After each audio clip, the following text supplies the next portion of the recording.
They can't see me, but we live.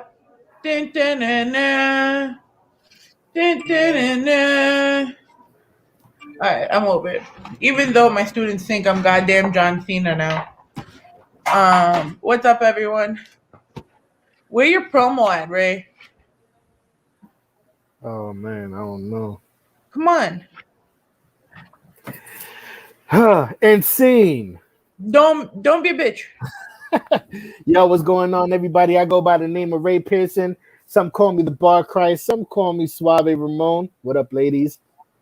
My mother called me Raymond, but to the hip hop world, I am the motherfucking truth. The penman, the illest, the Bar Christ.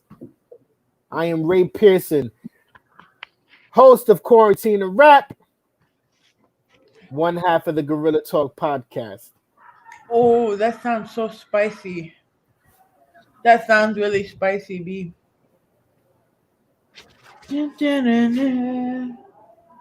And I, the one who can't be seen right now, apparently, according to Ray Pearson's story, am Ivy, one half of the Gorilla Talk podcast, Live! one whole of the I fucking hate you, B. Shouts to Sajin! Shouts to Mayhem! One whole of the Welcome to the Raw Zone show, a whole of Ivy Productions, pause that my whole. Whoa. We here though, Gorilla Talk podcast. It's been a crazy week. All sorts of crazy. From Lacey Evans getting pregnant to my grandmother telling me to smoke with her. Yeah, it's a must at that point. It's like getting an invitation from Snoop. Yo, it's just like when grandma, first of all, my day was weird. So grandma wants to smoke with me, and I found out that my brother and my cousin are dirty whores. Hey, gotta find out one way or another. And then I found out being in a family of dirty whores. Amen. That would explain my Valentine's Day, guys, but no, I'm playing. So we here though. How your week been? My week has been challenging. We've tried cheating the system for quarantine and rap, and it didn't work in our favor. But other than that, I get to wake up to see another day, and the rest of the shit is not, it's nothing if I can still wake up the next day. So it's like, you know what, new day, new page. It's a new day. Yes, it is, dude. Every day is a new story. You get to hit the refresh button every time you wake up. So, So peep this though. I'm actually excited about today. And not only that, we finally get to talk about what the fuck happened at NXT Vengeance Day. Cause I swear to you, that shit was life. I swear to God, that's the best thing I saw on Valentine's Day ever. yeah, no, I mean, I'm guilty of two things. As far as vengeance is concerned, Getting your nut off or getting turned down by the whole match with Tony Storm and Mercedes Martinez. I'm sorry, Tony Storm was a fucking. That I was watching that woman. I'm gonna keep it PG-13, the PG era. I was watching that woman. The whole woman. That was the whole. From the moment she came out the curtain, and I just felt like I came out of something. So I watched that woman the entire match, and Jesus Christ. Oh God, man. First of all, whether I was texting, all right, I was watching first of all the pay-per-view with my friends. And the first thing I could think of, and I swear to God, people told me I was going to hell. Do you remember the porns where the girls would be wrestling each other, but in between each other, like stick a finger up there or something?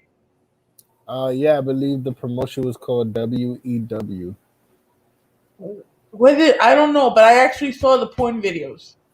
Listen, back in the day when the cable box was, you was able to get the illegal channels. When it with the That gorilla talk. that was that was definitely one of the things that I would tune into and watch, because although the matches were exciting, I definitely got a chance to check out the behind the scenes freaky me likey long time scenes. So yeah, I no, I definitely remember that. There was just one part where Io Shirai was just in between Mercedes Martinez's legs. I'm like, is this really happening? And then they're looking at me like, are you sure you're just not a full lesbian? I'm like, no, I'm sure. Yo, shouts to Mercedes Martinez, been the homie since MySpace. Big ups. I'm biased. I'm biased when it comes to Mercedes Yeah, Martinez. you called that whole thing wrong, but in my defense, I called it wrong too because I wanted Tony Storm to win. I Um, mean, of course, me being biased, I wanted Mercedes to win. But I'm a little shocked that EO kept it. I'm shocked. But yeah, whatever. Okay. Okay. Cool. All I right. mean, we definitely gonna talk more about that because I guess coming up, and the reason why you'll probably catch me watching NXT more often than AEW. And he's been telling me this since I met him at the Jobber Tears at Legends. Shout out to the Jobber Tears. But I got this clip for you that we could laugh at to make you understand why. Like it's one of those shows where, like how we're sitting here right now Mm, and talking shit about wrestling. It's the same thing except it's weed and hookah and alcohol. You, word. you you know. I need you to give me the best roll the clip, please, sir. Can you give me a good roll the clip type of voice? Roll the clip. Yo, you're an ass. This is why. Roll it! Roll it. That like he's just like, remember that one time with Tommy Pickles? Got rescued by the dude. Remember Yeah, the dude. The guy with like the slick back hair, Yeah. Orange Cassidy. The big aviators, Orange Cassidy. The jacket, Orange Cassidy. The white tee, Orange Cassidy. The comb, Orange Cassidy. You feel me? Like when we're they had saying the is food Orange fight, he's Cassidy like, is "Hey!" And then he just chilled. Everybody just stopped what they were doing. And then he just walked out with Tommy Pickles like, that's exactly who Orange Cassidy is. You would not fuck with that dude. Orange Cassidy swear. is the dude. Exactly. And then Tommy Pickles became little dude. Yeah, little dude. So yes, after all that Jericho says all that hot dog and grandstanding, Yeah. Orange Cassidy's response. It's so funny. I love Chuck Taylor and Orange Cassidy. They don't even got to say much. They just Chilling. their vibe is the best vibe. Yep. They remind me of Bruh Man. Oh, gee. Orange Bruh Man. Cassidy has tremendous bro man energy. Bruh Man, what you doing? None. Chilling. How did we not make this connection? Yo, the fact that he appears from out of nowhere. This is the clip. Bruh Man is in the box. This is the Because clip. remember, Bruh Man will always come from the goddamn window for no reason. Orange Cassidy appears from nowhere all the time. Open a closet, Orange Cassidy. Open a random ass door, Orange Cassidy. Out of a cake, Orange Cassidy. So as you could tell, there's a lot of fucked up, funny shit happening here. And let me be the first to put out there that how the video plays on StreamYard, I don't see it in live time. So for me, it's almost like it's chopped up. No, but I've hater. no. You just what do you mean? yo, you I know saw- because fucking StreamYard hates your shit. No, definitely. But at least I like StreamYard better than Stationhead. I mean, I think everyone likes StreamYard more than Stationhead at this point. Yeah, I don't know what the hell they did over there at Station Head when they were designing that entire operation, I'm but pretty sure they smoked some bad weed. while using a payphone, one of the last living payphones in New York City. They used a quarter to make it work. Yeah, they were trying to juice it to get more time, and it was like, oh, I have an idea. Let's fucking create something called Station Head. But shouts to everybody, all the developers at Station Head. All y'all niggas gotta make money somehow, right? Oh shit. So without further ado, right, the man that's gonna Yes. probably have me disown SmackDown, Raw, Mm. and anything else that's not NXT and AEW. He's got his hookah, he's got his belt on, he's got his Oh shades shit. on. Oh shit. One half of the Banter Club Hey. podcast. He's one half of the RambleMania show. I now present you the heavyweight champion of Dykeman or Washington Heights because he's giving me a look. 6XO. Hey. Hey, man, see, you got it. If you're going to do the intro, you got to do it right. It goes a little something like this. Ladies and gentlemen, boys and girls, children of all ages, Banter Club proudly brings to you, it is the longest reigning RambleMania champion of all time, the Angel of Death 6XL. And joining me for the first time ever, and for some weird reason, the motherfucking phone won't ring, but that's how shit goes. This is life. This is how we do it. But we take it every single way we can take it. And I'm glad That's to what be she on here, said. guys. Hey. That's what Hey, she but said. she take it a little differently. You know what I'm saying? That's a little. That's That's something. what the whorehouse said. Oh, The Oh man. entire ranch. oh man. Oh my god. How are you guys? How are you guys enjoying the lovely week that we've been having with all this snow and bullshit and life and quarantine and Iwasaki? Um, I mean, same shit, man. But I don't know. My Saturday just got interesting. Word. Same here. what happened on your What Saturday? happened to your Saturday? Who'd you Hold fuck? on. Who'd you No, fuck? wait a minute. Wait, no, it's who I wish I did. Oh shit. Listen, we're not gonna get into this and just ignore the fact that Banter Club literally just posted about 10 minutes ago that Onion Booty Bailey is single. Yes. What? Bailey's on the market. hmm Here we go. She is available at your local Whole Foods. Not whole at your local Whole Foods. Nah, let me not disrespect Bailey like that. But all jokes Hey, aside, Bailey is single, and it's pretty shocking. Shocking. that little Karen haircut she got going on, she probably would be at Whole Foods. You know what I'm saying? But Yeah, I she wonder if it was the cold cut that was playing right there. That was a nice play. Where's the cold cut? The shit she did recently with a haircut. If mhm, that might have do Ding some sprinkle dong. on that. very The very ding very dong. Karen. Yo, but that's a dope ass concept. What she's doing with Ding Dong. I was hmm expecting Naya and Shayna to have an entrance. Next thing you know, like they just come out like the door opens and they're there. I was like, oh, that's dope. But I mean, I feel like since Bailey turned this new leaf and it wasn't a hugger no more, like you could tell like she got I mean to me I find it better for her. It works for her character for what it is right now. Mhm.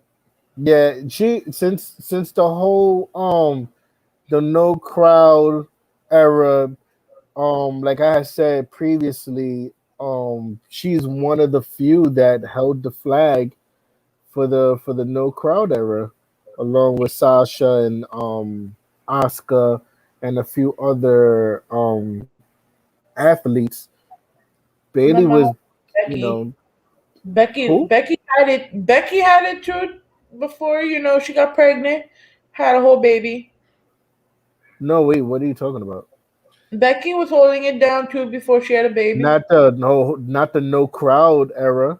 Yeah, what are you talking about? She was in the no crowd era Yeah, too. she was in the beginning of it, the beginning The phases till Bailey beginning, but entered. Yeah, yeah, but that was that. I'm saying like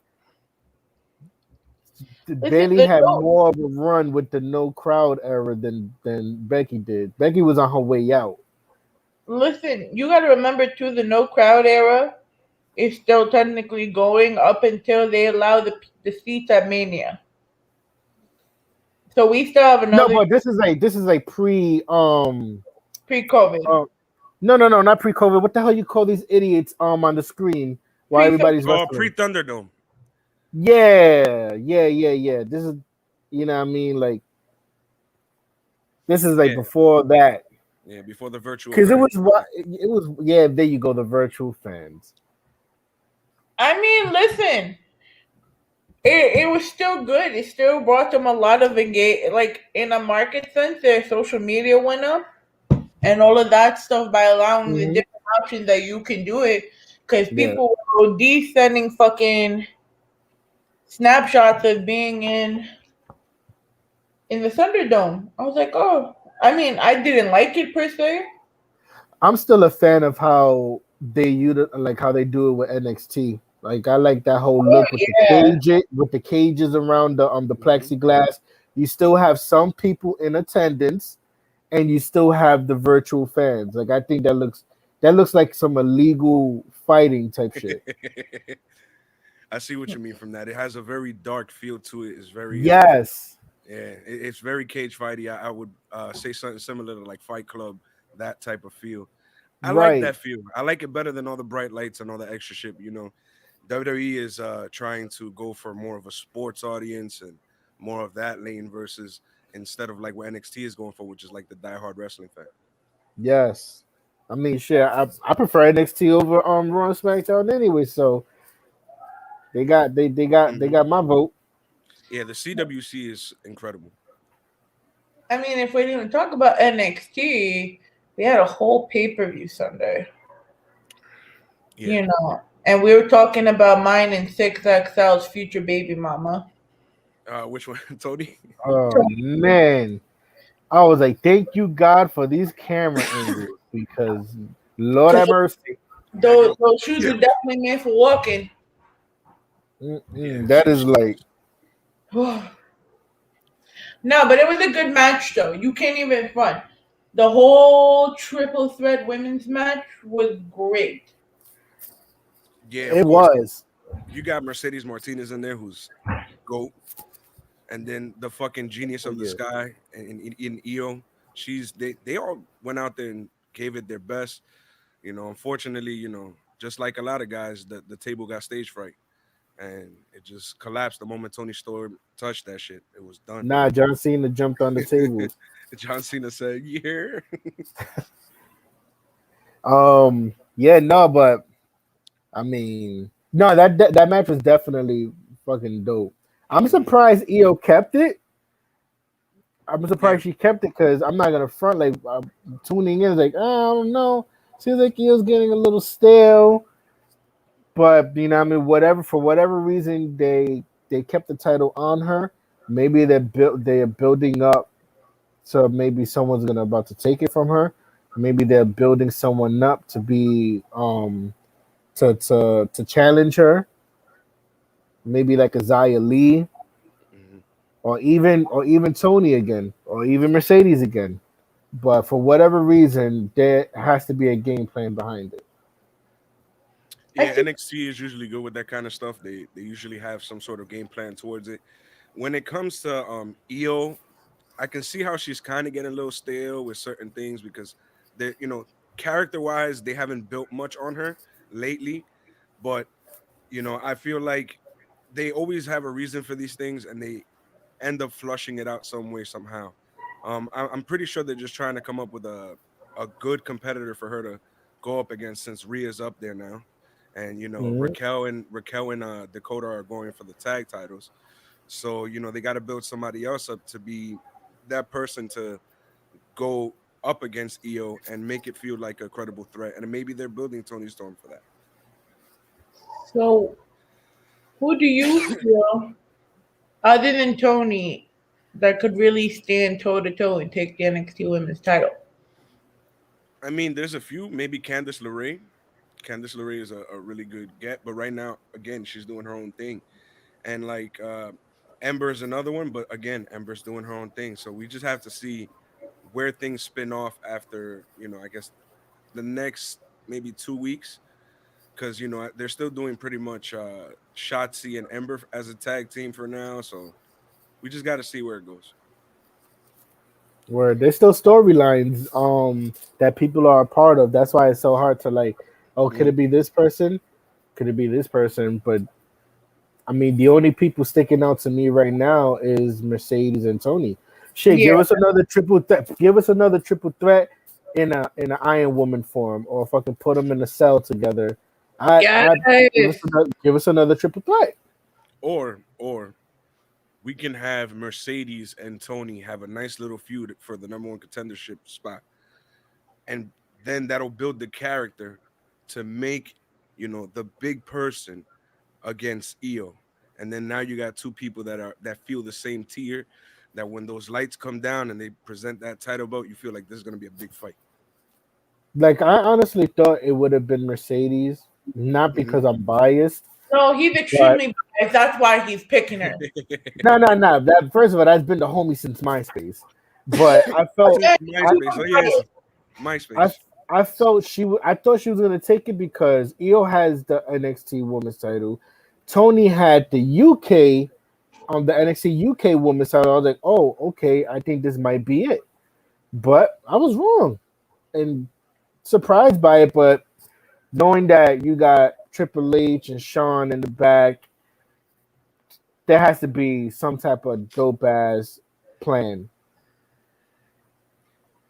I think just because they kept name dropping Tony Storm everywhere, like you see, like she was the pick for like, excuse me, she was the pick for CBS Sports and a whole bunch of people. So the way that she was promoted, we all thought that she was gonna get it. You know, like how I was telling you, they name dropped AJ Styles for for the Elimination Chamber. I was like, really, like it's those little context clues that make you think she's gonna get it, then they fucking pull the rug from under you. Sometimes they just swerve in the marks. You got to remember that too.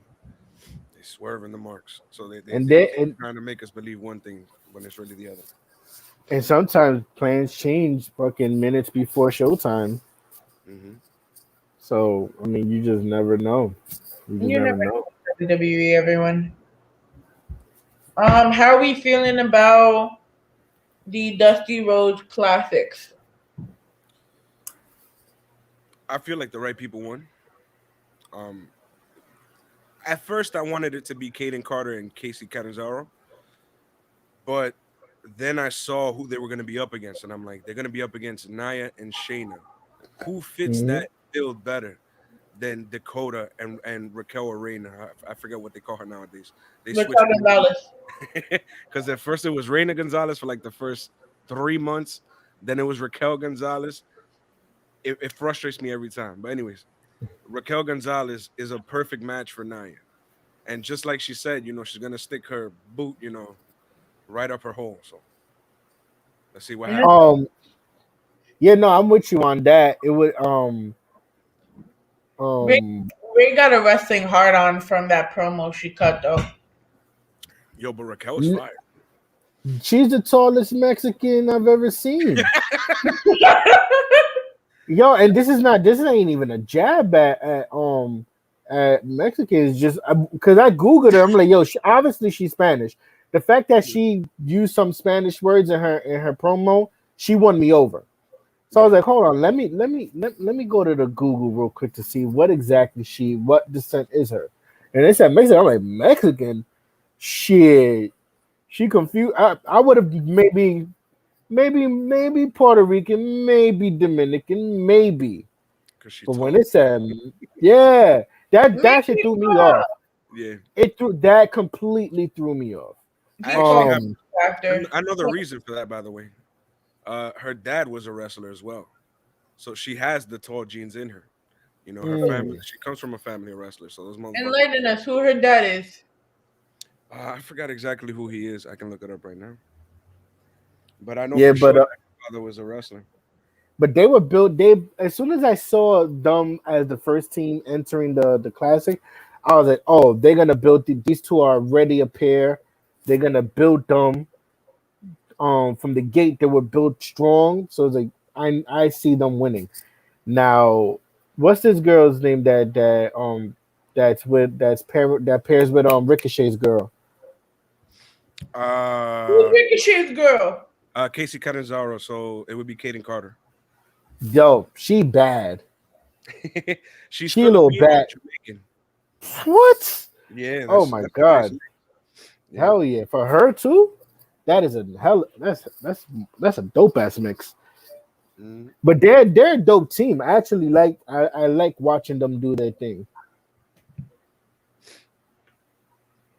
So while he's looking up who Raquel Gonzalez's father is, can you also, while you're looking, tell us about Banter Club and RambleMania? Well, Banter Club and RambleMania are just random ass situations that we just bumped into.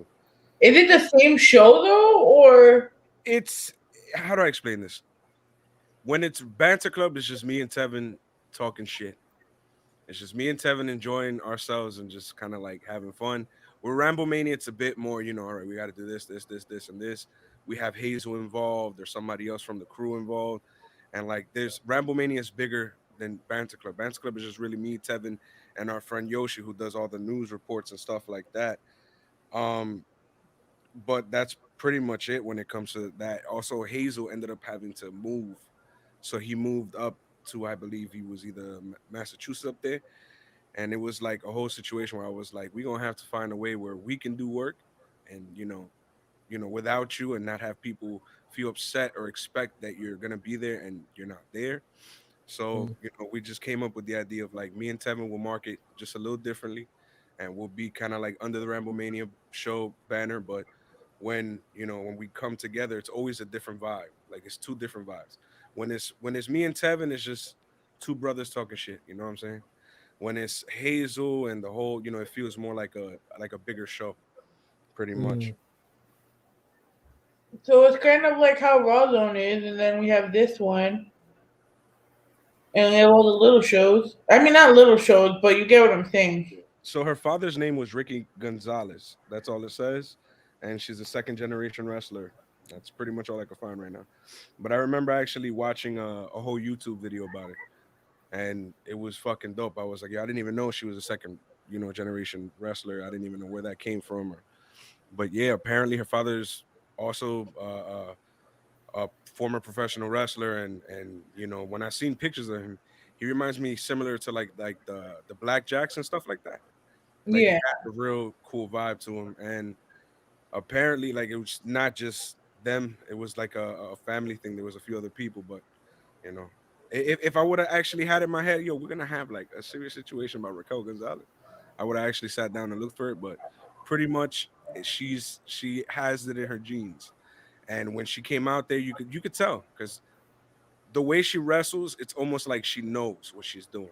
She reminds me of a lot of like she has like China's attitude, but Mm. the fact that she can actually wrestle is a different situation. Not trying to shit on China, not trying to shit on China fans, but this girl can wrestle.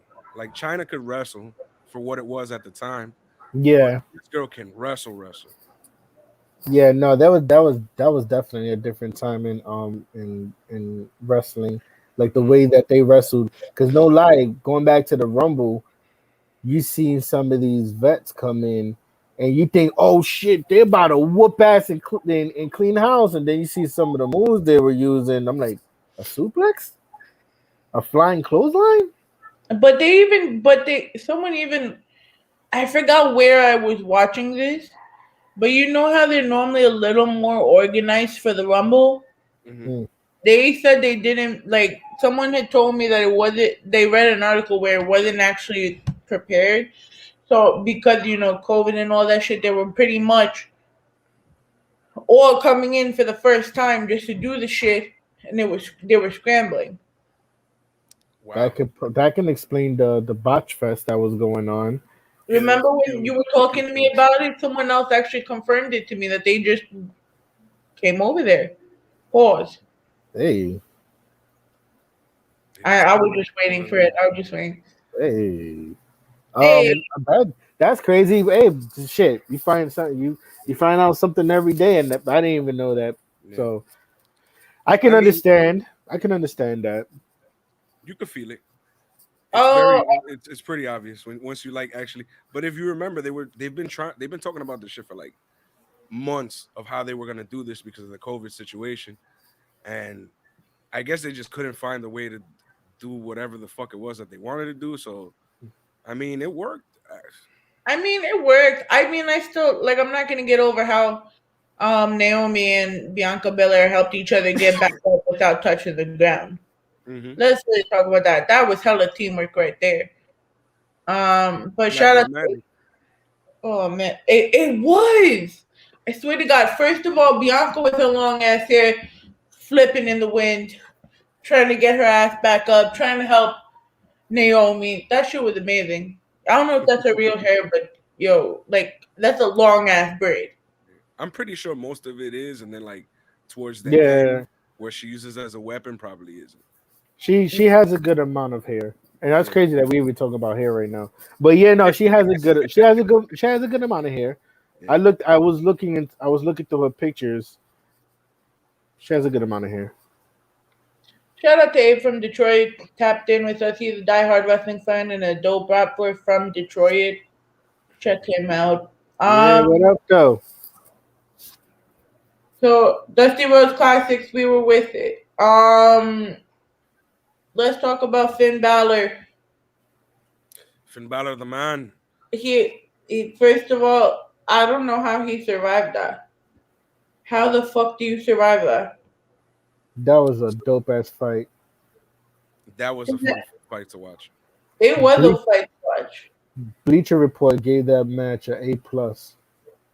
We don't give A pluses that often,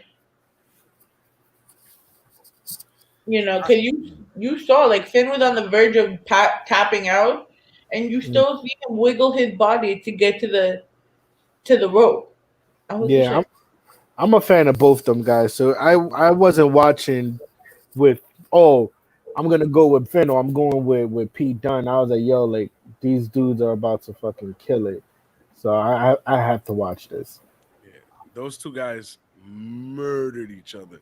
But I love the story that they did with it, where it's like they both picked body parts, and they went with it, and even in certain points where like Pete Dunne would go up to flip and he would land on that knee that Finn was targeting the whole time, and he would budge and he would jump, and it's like after a while, it's like he just kept getting. It's almost like they kept trying to one up each other and getting revenge and revenge and revenge and revenge and revenge till the end of the match, where it was just like they were stomping each other's fucking heads, and that shit was fun as hell to watch.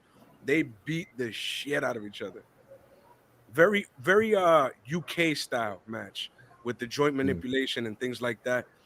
Very, very UK style match. I like to see different styles of wrestling within WWE because it's rare to see.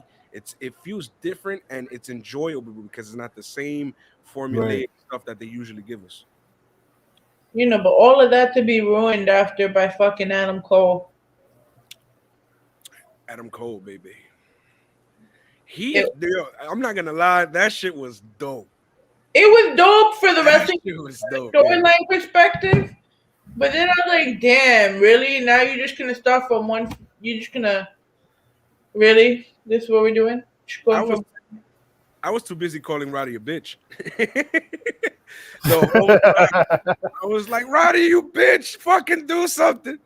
Yo, this man literally just broke up your whole family, and you just watching him, like just like watching him walk by, like motherfucker, do something. And then on top of that, like the next day, the next NXT day, I'm watching it, right? And you just see Kyle O'Reilly actually like, yo, what the fuck? Mm-hmm. As Yo, you why should, would you kick me in the face? as you should. And then Roderick Strong is coming in like his bitch defender, like, yo, homie, stop sucking his dick. Stop being the bitch defender and sucking his dick. Yep. Because clearly you have some freaky love connection with him that you're trying to pose off right now. And then for what? Just for what? Like right now, it's either he's angry that he's still not on the main roster yet, or he's just playing he's playing a really good heel.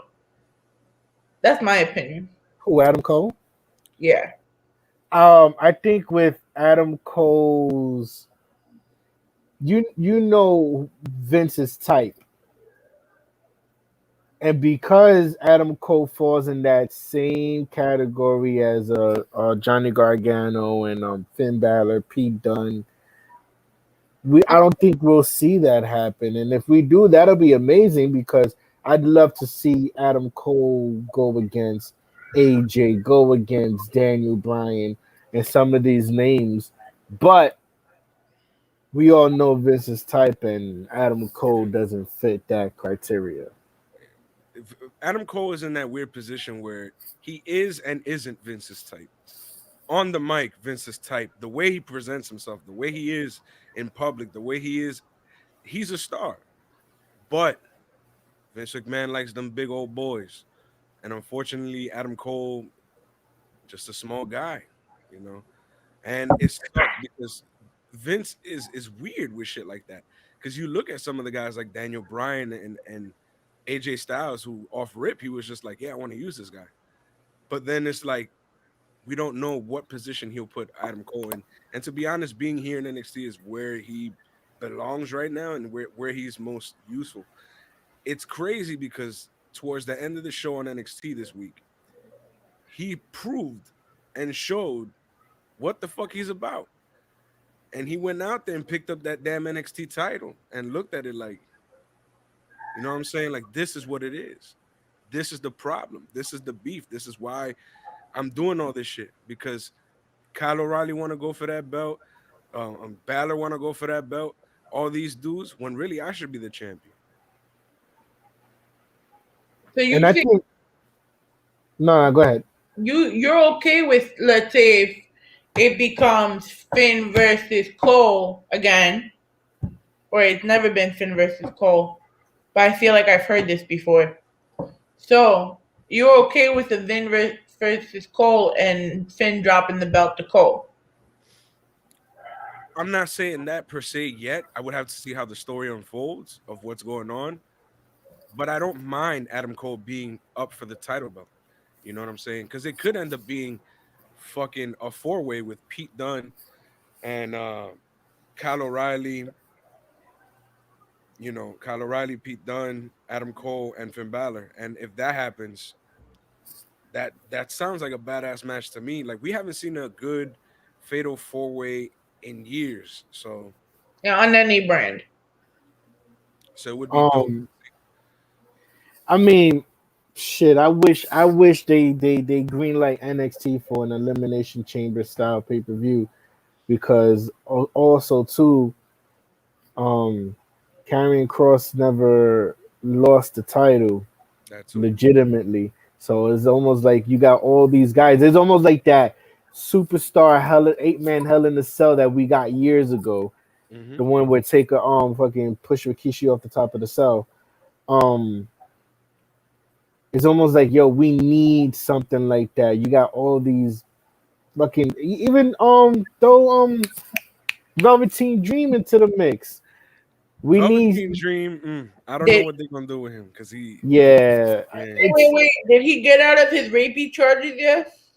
he was supposedly cleared, but he's one of those dudes where his entire character has rapey vibes. So I don't know what they're gonna do with that. They're You gonna know what I'm probably saying? overhaul on character first before they even let him. Mm-hmm. So probably we're not gonna see him for a while.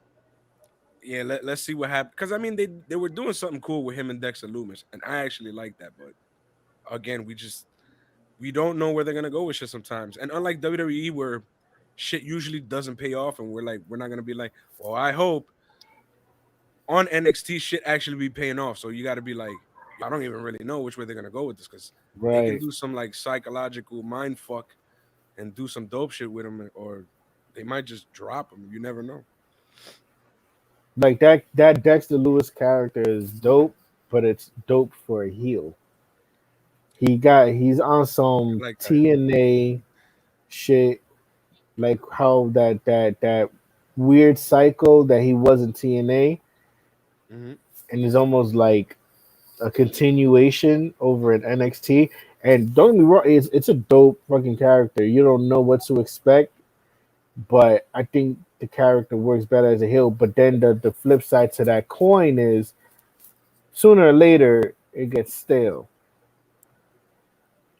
Didn't Dexter Loomis like kidnap Austin Theory in the middle of the Hmm. fucking Hmm. thing just so he could end up in his tidy whities on Wednesday? Yep. I wonder what the fuck that was all about. Yo, I sat there and I'm like, so what So was the point of this? so far, it's like this. Out of nowhere, Austin Theory has, after his rapey charges, they stopped making him this like Adonis character, which he was for a while, and Yeah, they started making him more like this goofy Johnny Bravo kind of like spin off. dumbass type of heel. Heel, Like sorry. literally mad, like the goofiest type of heel, and he just makes me laugh. Him and Cameron Grimes just kill me all the time. So To the moon. there's so much they can do with them, and it's like it's just knowing when to switch it up and when to do certain things. Like when he first came in, his thing was just like this mute, kind of like weird, dark character. And he started getting a bit more of a sense of humor to him during like the whole Halloween Havoc show. That was kind of like when you start seeing more of his personality and they start doing cool stuff with him. Now they're doing this weird thing again where he's chasing.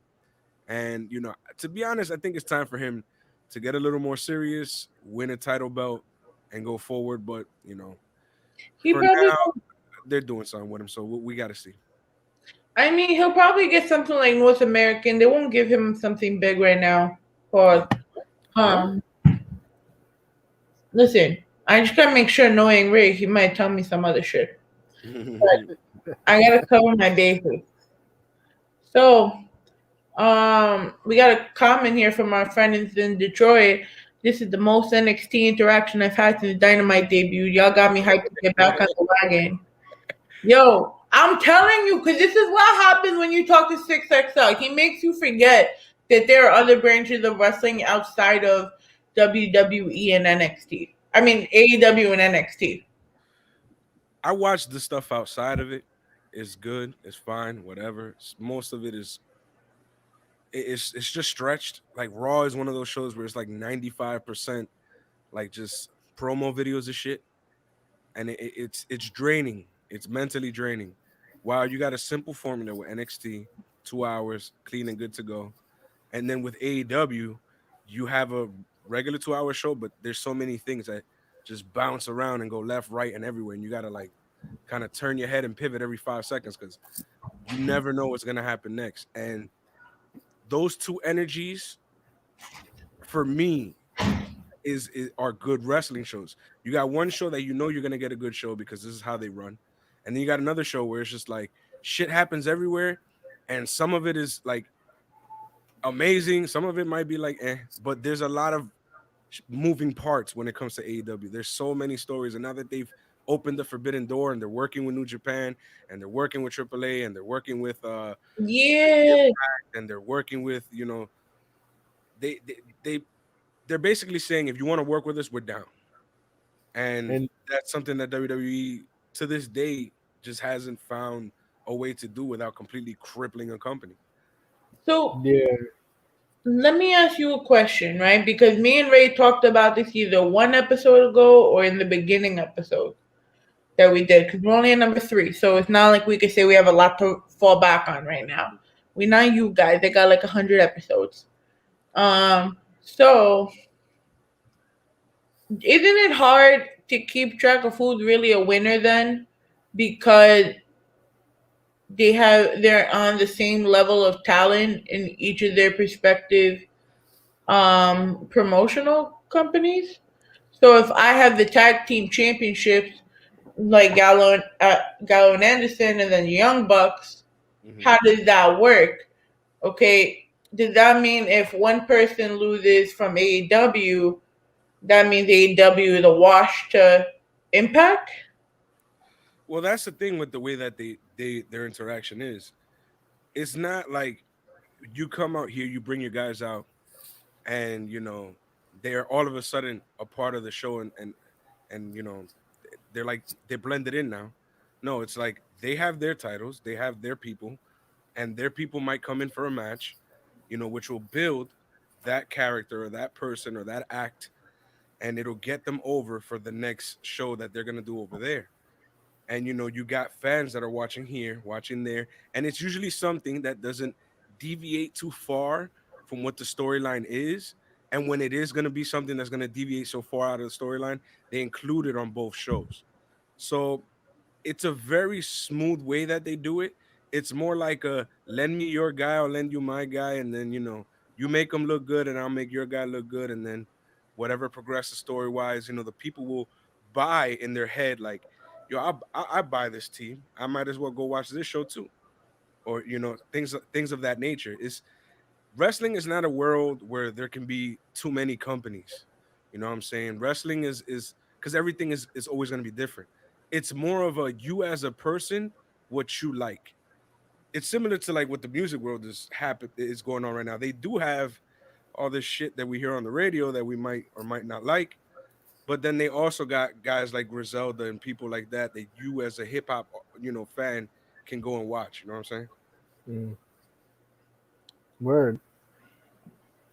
And then it goes back to that I mean, I wasn't old enough to understand at the time, but it almost like you have Impact, you have New Japan, you have AEW, Ring of Honor is almost like territory wrestling, Mm-hmm. where you had like the Rockers who would appear on different promotions. So it's like, you know, one day, WWE will get on the bandwagon, and it's just gonna make for better. If not, Raw, SmackDown, fucking NXT. I told you when WWE is gonna be on that vibe. When Yeah, unfortunately, not You so. really want to know? You really want to know? tell me, I bet Knock you it's on going. wood. When Vinnie Mac dies, I was gonna say that. Let me guess. When Vince dies, here I'm just like you can't. I'm gonna tell you what it is though. It's that WWE is very, very, very, very self-protective. And the situation with WWE is when it comes to that, with working with other places, is that unless they don't own it, they don't want to deal with it because they can send their wrestlers out for like 5 seconds to go to New Japan or some shit, and then they go and break their neck, and then everything that they were doing over here is gone. You know what Yo, I'm but you saying? know what's crazy? Mm-hmm. And I think a lot of people forget this, but back in the 90s, Vince featured ECW on WWE. And NWA too, and NWA. But Going again, with back, those, yeah, go ahead. no, going back to the Royal Rumble when Flair came out with the WCW heavyweight title. They blur it like Mm-hmm. when if you see it on the network. It's the Rumble where Hogan cost, I think, Sid Yeah, the Rumble, but I think it was that very same Rumble where Flair was one of the participants, but he had the world heavyweight title. you know what I heard on some funny shit that apparently when they were doing that whole blurring shit, they were using an old tag team title. And the reason why they did that was because apparently even the recognizable shape was owned by Crumline and the people who basically made the belt, so they couldn't use it, without the rights of every all parties involved. So it got Mm, to a point where they literally had to take an old tag title and then just fucking blur it and shit for effect to make this is the real one because we knew that when he came in with the real one. So but that was a whole different situation with ECW and NWA. He ended up basically like just buying out all the people that he ended up fucking featuring on those shows, which is crazy. And again, yeah. it's and especially and that back then he wasn't a there wasn't a it wasn't a publicly traded company. It was, his company. So he could do whatever the fuck he wants. Now you got all these sponsors and all these people. So if You got, let's say you lend out Seth, and Seth goes and breaks his leg, and you got all these investors. That shit ain't gonna go good for you in the stock markets either. So it's a whole with WWE. They dip their toe too deep into the business world to the point now where it's almost like they have to make these shows, and it's fucking awful, man. It hurts. Oh no, it does. But and just like you said, not only they also give themselves to the kids now. Mm-hmm. So That it's too. like, damn, how much can you really do? Which is why I kind of like NXT more Mm-hmm. because they don't give a shit what they're gonna say. The same thing with AEW. And You know, apparent. Oh, go ahead. no, no, you go. I was gonna say apparently too with Raw, USA wants a more adult friendly show. They want it to become a bit more than what they have right now. So And you talking apparently, about yeah, like? Are you talking about like what's it called? Like a back to an attitude era type of feel? not back to an attitude era kind of feel. They just want it to be a bit more adult. And WWE's way of going about that is not making serious storylines or making things that are, a bit more focused. What they do is that now they're just adding mad random shit to Raw. For example, Ric Flair and the Lacey pregnant situation, Nia Jax's my hole, Bad Bunny being involved in everything. This is how they're making it more edgy. How is that? Okay, so me talking about Bad Bunny wrestling would be bad, even though I kind of see where they're going with it. Mhm. Marketing wise. With him, like it's crazy because I'm the biggest like critique when it comes to that shit. I usually hate that shit. When I saw Pat McAfee on NXT, I wanted to crack him upside his head. Like, what are you doing here? But when it comes to like main roster WWE, like Raw, SmackDown, whenever they do anything there, I kind of just think about it like they're doing things more for a business purpose. Bad Mhm. Bunny isn't really taking up too much TV time. He isn't really harmed. Where the fuck? Nah, she be back. Gotcha. Bueno, like I was saying, he's not harming anybody. You feel me? He's just playing a part. He's playing a role. He's helping the company get more eyes and more views. Tonight he's gonna be on SNL with that damn title belt, bringing more Right. eyes to the product. And with Bad Bunny, it's different than I would say than it is when you take space on some show like NXT, where it's only 2 hours and it's only dedicated to these people, versus on Raw, where it's 3 hours and like 95% of it is like video clips. I'd rather have Bad Bunny than a video clip. And shit, our truth just might take the title tonight on SNL. You never know. You never know. That's one of those things that I find hilarious. Like guys like our truth, he can be anywhere. He's just one of Yeah. those guys that you could put him anywhere and he'll be able to work. Again, that's one of those things where it's like with WWE with Adam Cole, where like if he were to go there, the thing that Vince would love is that he'd be very, very personable for all like the media stuff that he needs to be in. And our truth is one of those guys that's mad personable, and he'll have a job there for the rest of his life, no matter what the fuck they have him doing. They always have him doing something because Vince really likes him. He finds him very personable and very entertaining. Yeah. And now that we even mentioning our truth, shit, Mhm. I'm surprised SNL didn't reach out to our truth for some skits. I think he kill it. Yeah, he would. He would.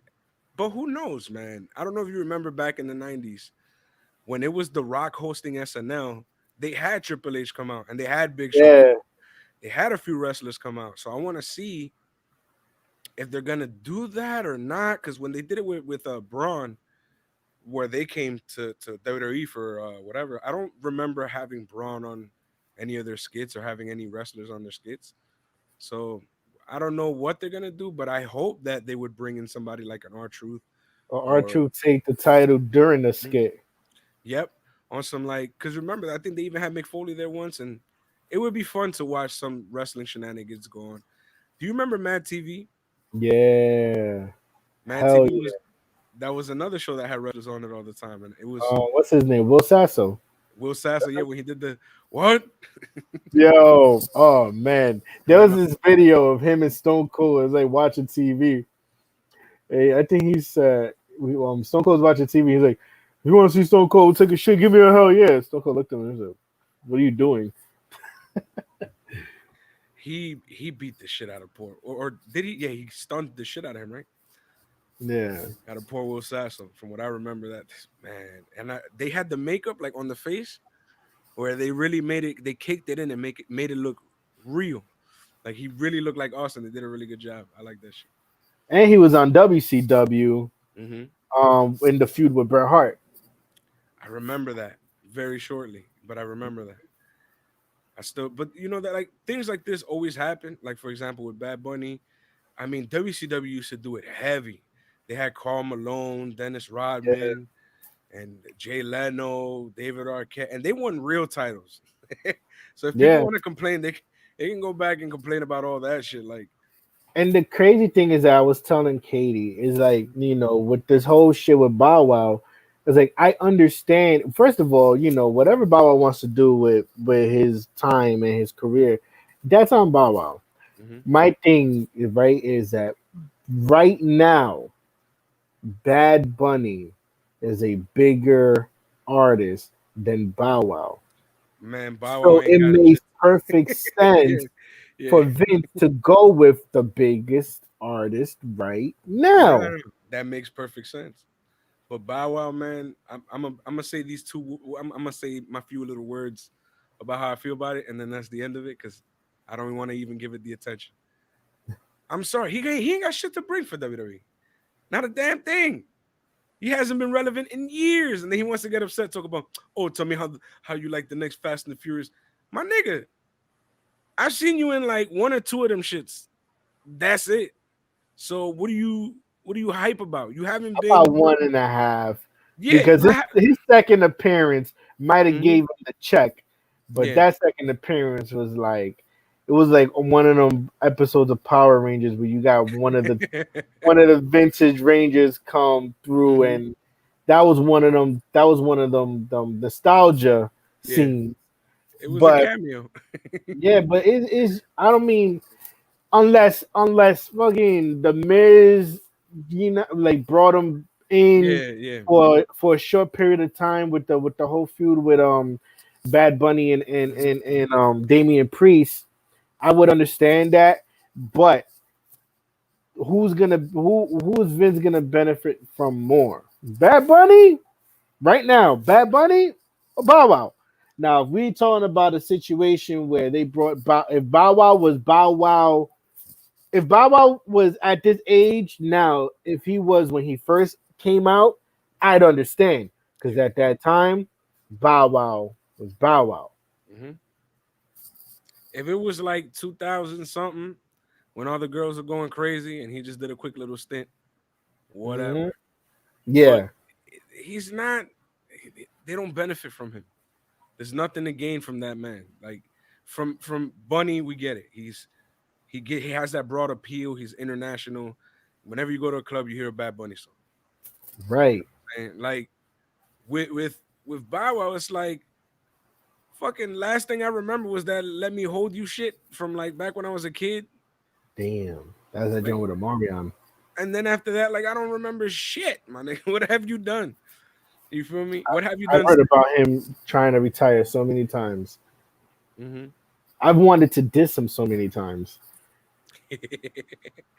When I was a kid and I actually still rap, well, that was the beginning of the genesis of the shit talking, and I went ham on him. Yeah, I wrote some shit. I think Oof. I think I think he Yeah. was a target for a Yeah. lot of us as teens. Because once I found out that he wasn't writing his own shit, I was like, oh no, he's against everything I believe in. Is that He's is on that my shit list. yeah? And it's not just the writing shit. 95% of the shit you see him with ain't his, and they proved that on MTV Cribs where they had to like rent shit to put on the fucking show, and it would have the license plates of the dealer. You feel me? Redman was the illest MTV crib there was, He was real. That man was real. and that shit was hilarious. Yeah, but he was Hilarious. real. He was real. I like shit like Um, that. so what's your elimination chamber predictions? Oh man, I don't really have a thing. Like I have to literally write them down tonight because we gotta like post them up tomorrow morning. Mm, Honestly have no fucking clue because they have that whole stipulation now where with Roman where like right. whoever wins that one has either I don't even get it right. It's just like has to go face him or is gonna face him or he's gonna I have no idea. But there's two ways where we can go about this. Well, actually three ways that we can go about this. We can go with the story and have KO win. We can completely fuck Roman Reigns over and have Jey Uso win, and then we got to deal with that again. Uh, we can also go with who they've been pushing lately on some weird shit, Cesaro. Have you been noticing this weird little push they have for him? I'm surprised that Daniel Bryan tapped out to the sharpshooter. Mm-hmm. That was like, whoa, what the hell? Wait, what? Where? Mm-hmm. Um, but yeah, no, like it. I mean, hopefully, but then once again, too, and this is one thing. If I was creative, I'm Yeah. like, yo, ain't nobody cashing in any money in the bank at WrestleMania. You don't build a wrestler the entire year, win the Rumble for someone to cash in at WrestleMania. I mean, it worked with Seth though. I'm not Even gonna. that, but that was at that point. That's what made me feel the way I felt. Is like, yo, wait, what? We got built so much for this Roman versus Brock shit for Seth to cash in. I'm gonna tell you why it was a genius move, and it, It it was was. it was a It great definitely honorable. was. That shit was it was sinking. That was a sinking ship. The fans were not having it. They were tired. They were like, we don't want another fucking Roman Reigns win at WrestleMania against somebody who's completely OP when he's definitely not OP. So it's like when Seth came out there, it was like a sigh of relief to me. I was just like yes, and he just came out, boom. So, Didn't but make like, imagine I was hype. I was hype about that. Yeah. Edge came back last year. That's another Wait, factor. was it this year? Was it last year or 2019? He came back last. I believe it was it 20. Last year, right? It was That last was year, technically, to me. Regardless, that shit was all last year. Anything post COVID to me was last year. all right. So Edge comes back last year. Let's say that, right? Yeah. Boom. Craziest fucking pop. Hmm. All right. He has his feud with Randy Orton, comes back for this year's Rumble, wins it. Now Hmm. it's like, yo, you know what? Edge never lost the title. Win number one. Now it's going to WrestleMania. Hmm. Wins the title. Fucking Miz cashes in on him. Yep. So it's like, I don't know. Yo, you're gonna drop the title the next night. But my thing is like, yo, like why you build someone up and then it's like sometimes they take so long, they drop the ball. I mean, That's the fear that I have. it's their booking. Their way of booking is like ridiculous, but at the same time, like they have a lot of ways they can go about this, and they've put so many variables in place where you have the Roman situation after the match. Edge could just come in and do that situation. You got the Money in the Bank guy; he could come go and do that. Yo, hello.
excuse us while we fix our technical difficulties.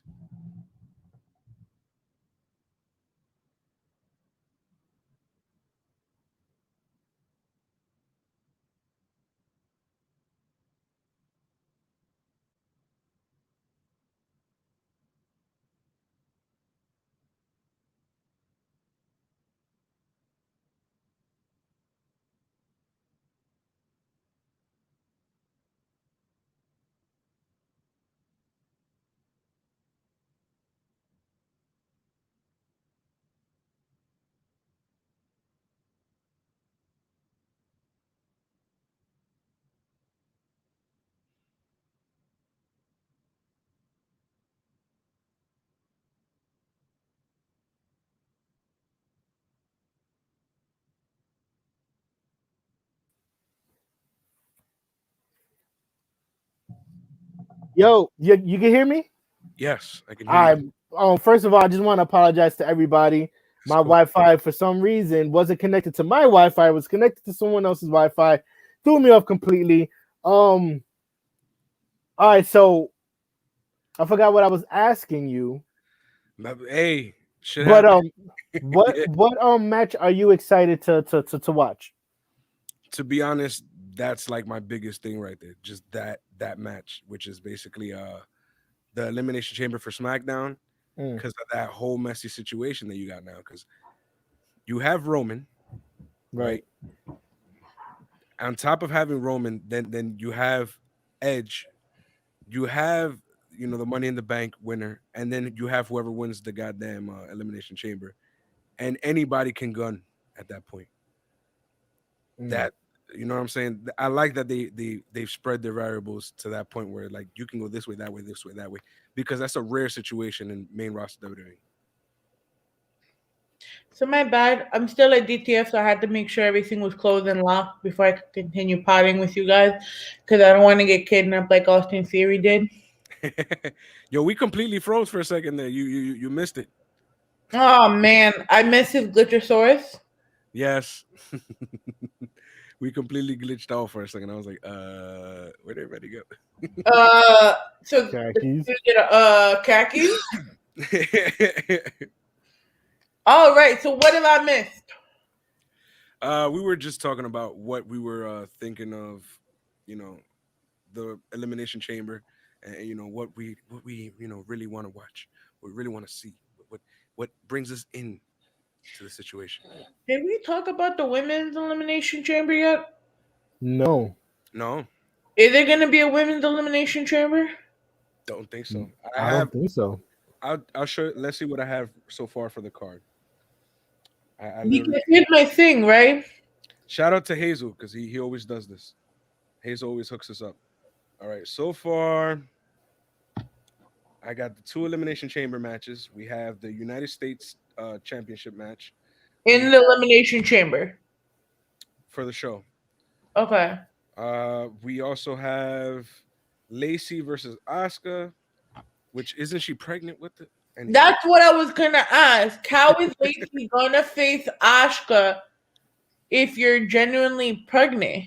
I have no idea. We also have Shayna and Naya versus Sasha and Bianca, which okay.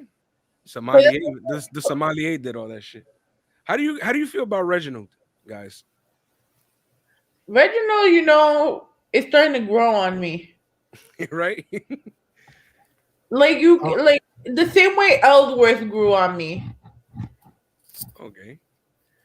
And whoever is my mother is my sister, she wrote yes. Okay. As far as Reginald, Hmm.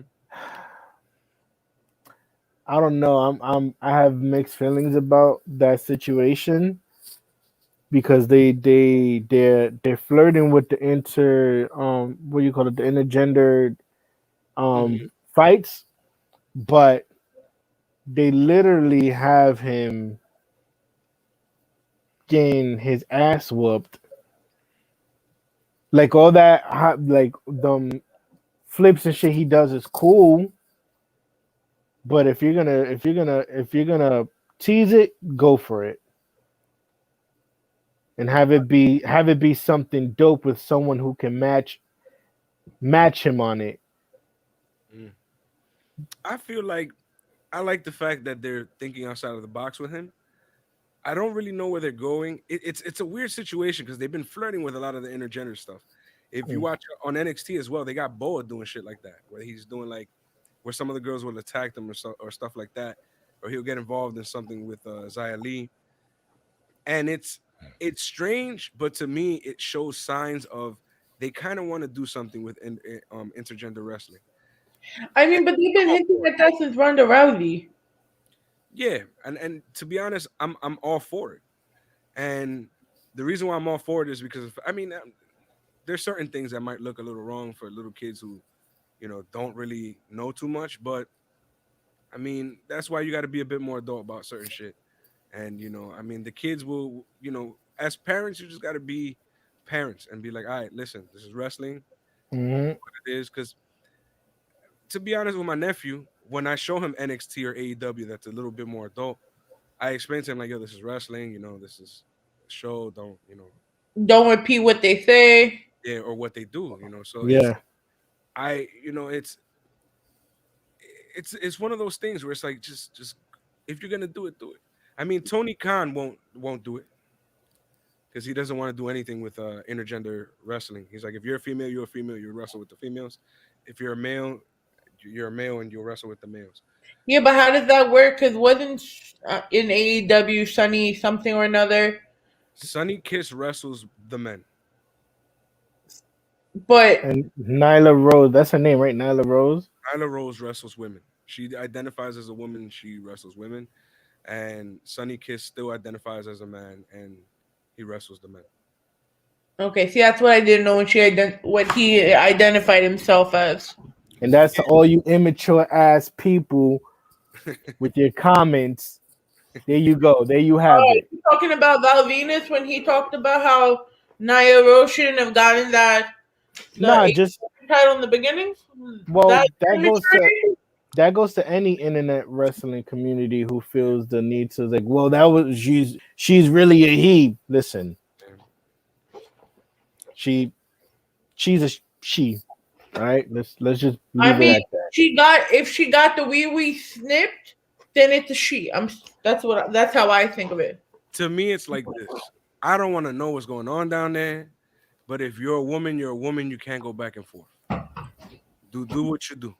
Okay, but if let's Like say so, so like if you identify as female, then that's it. Then I will identify you as female. I'm not gonna disrespect you or go any way about it. You know what I'm saying? What you want me to call you is what I'm gonna call you. You feel me? Thanks. Either whatever is going on down there, I don't want to know. That's your business. To me, it's like as long as you say this is who you are, then I'm going to address you as such. With Sunny Kiss though, I believe he doesn't mind if you say she or he. I think he's like a bit flexible, but when it comes to like in ring competition, he's a male, so he wrestles men. That's how Tony Khan, I believe, is doing it. Well, so how many matches did we get into for Elimination Chamber already?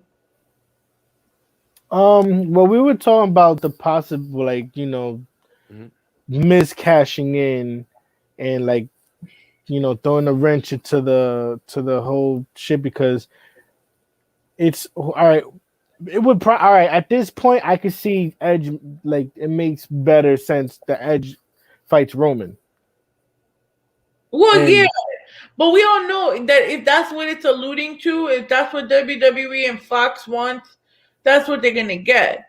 That's the only reason why they brought Edge back, because probably the producer at Fox wanted Mhm. something to bring back the numbers. So that was already one thing. As much as you and I both wanted it, Ray, we were not gonna get Edge to fight Finn and have him And stay in that shit hurts my NXT. heart. I know. As much as we want to see Edge fight Finn and keep him in NXT for a little bit, that ain't happening. because I thought they would have built on Edge and carrying Cross.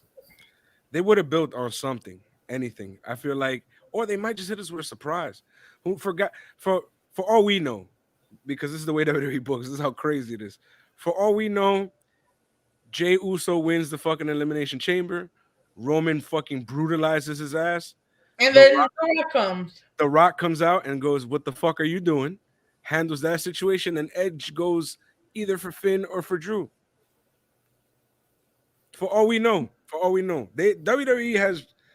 I mean, I grew up during the Vince Russo era, so I seen some shit at this point. Like I seen some shit happen, and it's like, yo, I don't even whatever y'all do, man. Whatever, do your thing. But yo, they be doing some shit sometimes, and I don't know how they pull it off. Watch Cena said he's not gonna show up. Watch him show up somehow. Like that shit like that. They do shit like that all the time, and it's just like, okay. I just wish Mhm. like if if these dudes weren't gonna fight each other, well, they should have prolonged it even more. They always feel the need to have some type of physical altercation between two people that they're trying to build for a fight. Like we could have just got Jay Uso speared from Edge and have a stare down with Roman and Edge. It kind of defeats what the hell, whatever it is that Roman told Edge in his ear. Hmm. Then you have Roman spear Edge. It's like, oh, you just had to. You will acknowledge me as your tribal chief. Acknowledge me, Edge. Acknowledge me. I don't know why, but that entire promo reminded me of the Batista thing. Is that what you want? That's That exactly what I thought of when I saw the Drew promos this week. I was like, oh, I yo, don't, but I don't see Miz cashing. First of all, I don't see Miz cashing in. I feel like they're gonna have him do it the way Seth did it at Mania, and it's gonna come out. But the only difference is he's gonna fail because there was no way you can have the Money in the Bank for half a year the way you have, and either one you're just gonna lose it because you just wanted the prestige, or you're gonna try to use it so you could get your main event WrestleMania moment, mm, and he could possibly use it on fucking Drew, and then when Drew gives him the Claymore, and he'll be in the books as the one that cashed in and failed at Mania. Or 'Cause Morrison can always pull the briefcase and run with it so that it's not a complete fail yeah, but then you because he still still lose has it anyways. he has he has until a year to cash it in, and Miz hasn't had it for a year. Yeah, but it's not that same rule is not applying. So once Mania comes and he hasn't cashed it in, he loses it. I was still in the under the impression that they were gonna keep it. He can keep it to the next Money in the Bank.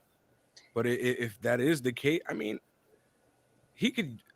We have so many episodes from now till Mania of Raw, so it's like it can happen. He can pull it off whenever he wants, and we don't know what kind of impact they're gonna. Because that's the thing with Miz is not he's not one of those guys where like he's a rising star and you expect him to once he wins that shit he's gonna win the title and we're gonna go nuts. But he's also not one of those dudes who's like a complete jobber. He's been to the top, so it's like will he? Will he not? Will he be successful? Will this? So it's like I don't know what they're gonna. With with Otis, I felt like there was more of a plan, and it made more sense for Otis to have it and then go off to win the title somewhere, and then if he has to lose it right away, whatever. But they didn't do that, so it's like I don't know. We I don't know their plan with Miz. Miz is one of those dudes where it's like he's a wild card when it comes to that situation. Yeah, that whole Otis shit was just Vince's satisfaction, his He, pleasure. lo- he loves that little chubby man, man. I swear to God, he does. I love Otis too, man. He's lovable. you cannot love Otis. Yeah, he's mad That lovable. that heel turn is looking pretty dope. If he does turn heel, oof. You I didn't feel see like it yesterday? I mean, to me that wasn't a full heel turn, but I Well, guess I took it as so because of the fucking the the dummies in the back hitting that boo button. yeah. Mm, I don't know. They're doing. Sometimes I feel like they have. too many eggs in one basket, and they just don't know what to do with everybody. And then eventually they just leave it there, and then they let it rot, and then it gets stale, and then they're like, "Oh, we're gonna make you an astronaut now. Come on, let's go let's go turn into Bane. Come on, let's make you into Bane." Here's my thing, right? Six, like, why can't? But isn't that a good thing for them to have in a way, to have different eggs in different baskets? Because No, it's a good thing to have eggs in different baskets. The problem is they put all their eggs in one. You feel me? It's all about Roman, my nigga. It's the Roman show. It's the Roman and Drew show, and they have no idea what to do. To be honest, if it were up to me, I'd just have Roman face Drew. You feel me? Like, but that's more of a Survivor Series thing. Because if they still live through Mania, that's what's probably gonna happen. I'd have them have one fucking title at this point. They don't know what the fuck they're doing with two titles. Thank you. They just don't know how to book it.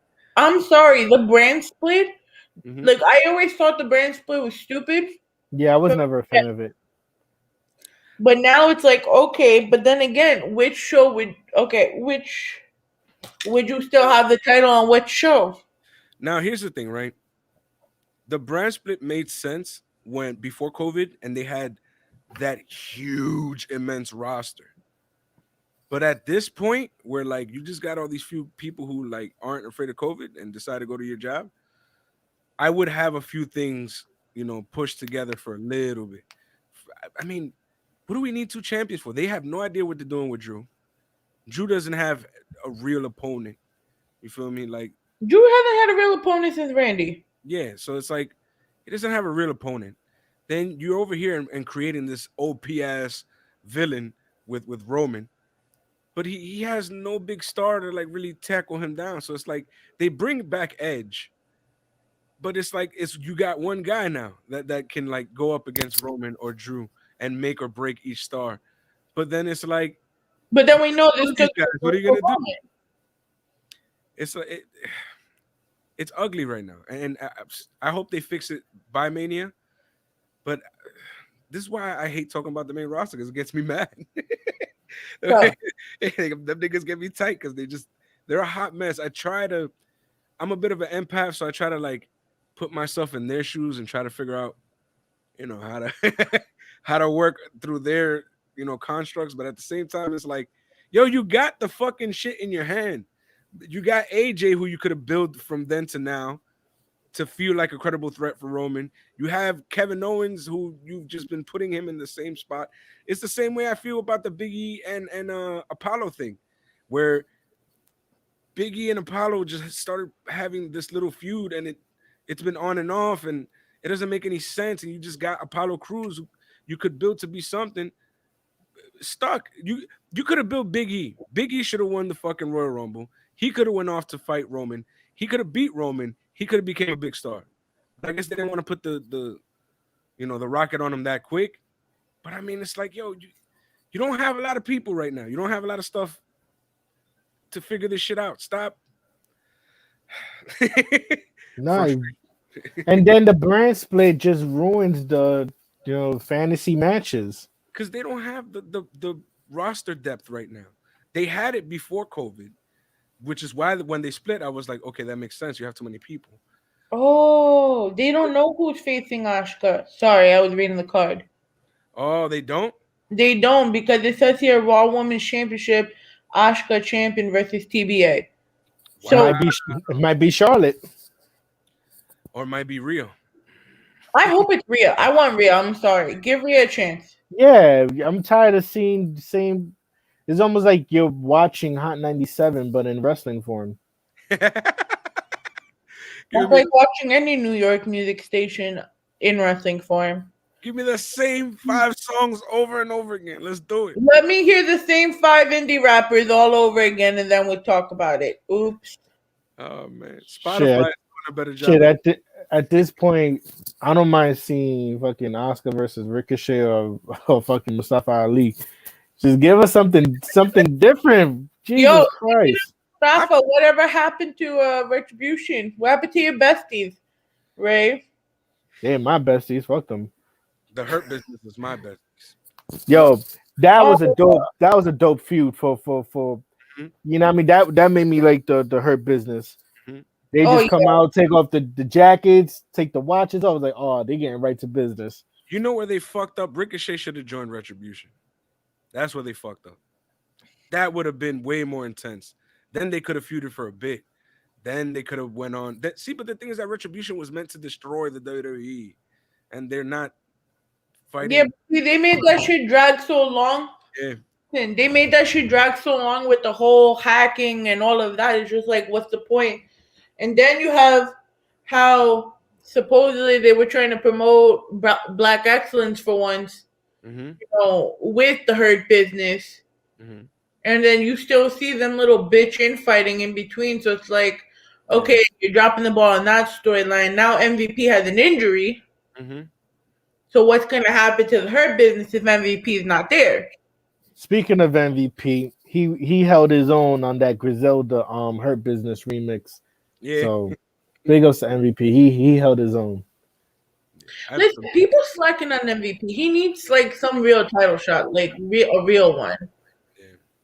MVP. Here's the thing. I get why they're using him in the way that they're using him, but before they did all this, I would have had him win at least one U.S. title or something like that, or Right? at least get one title shot.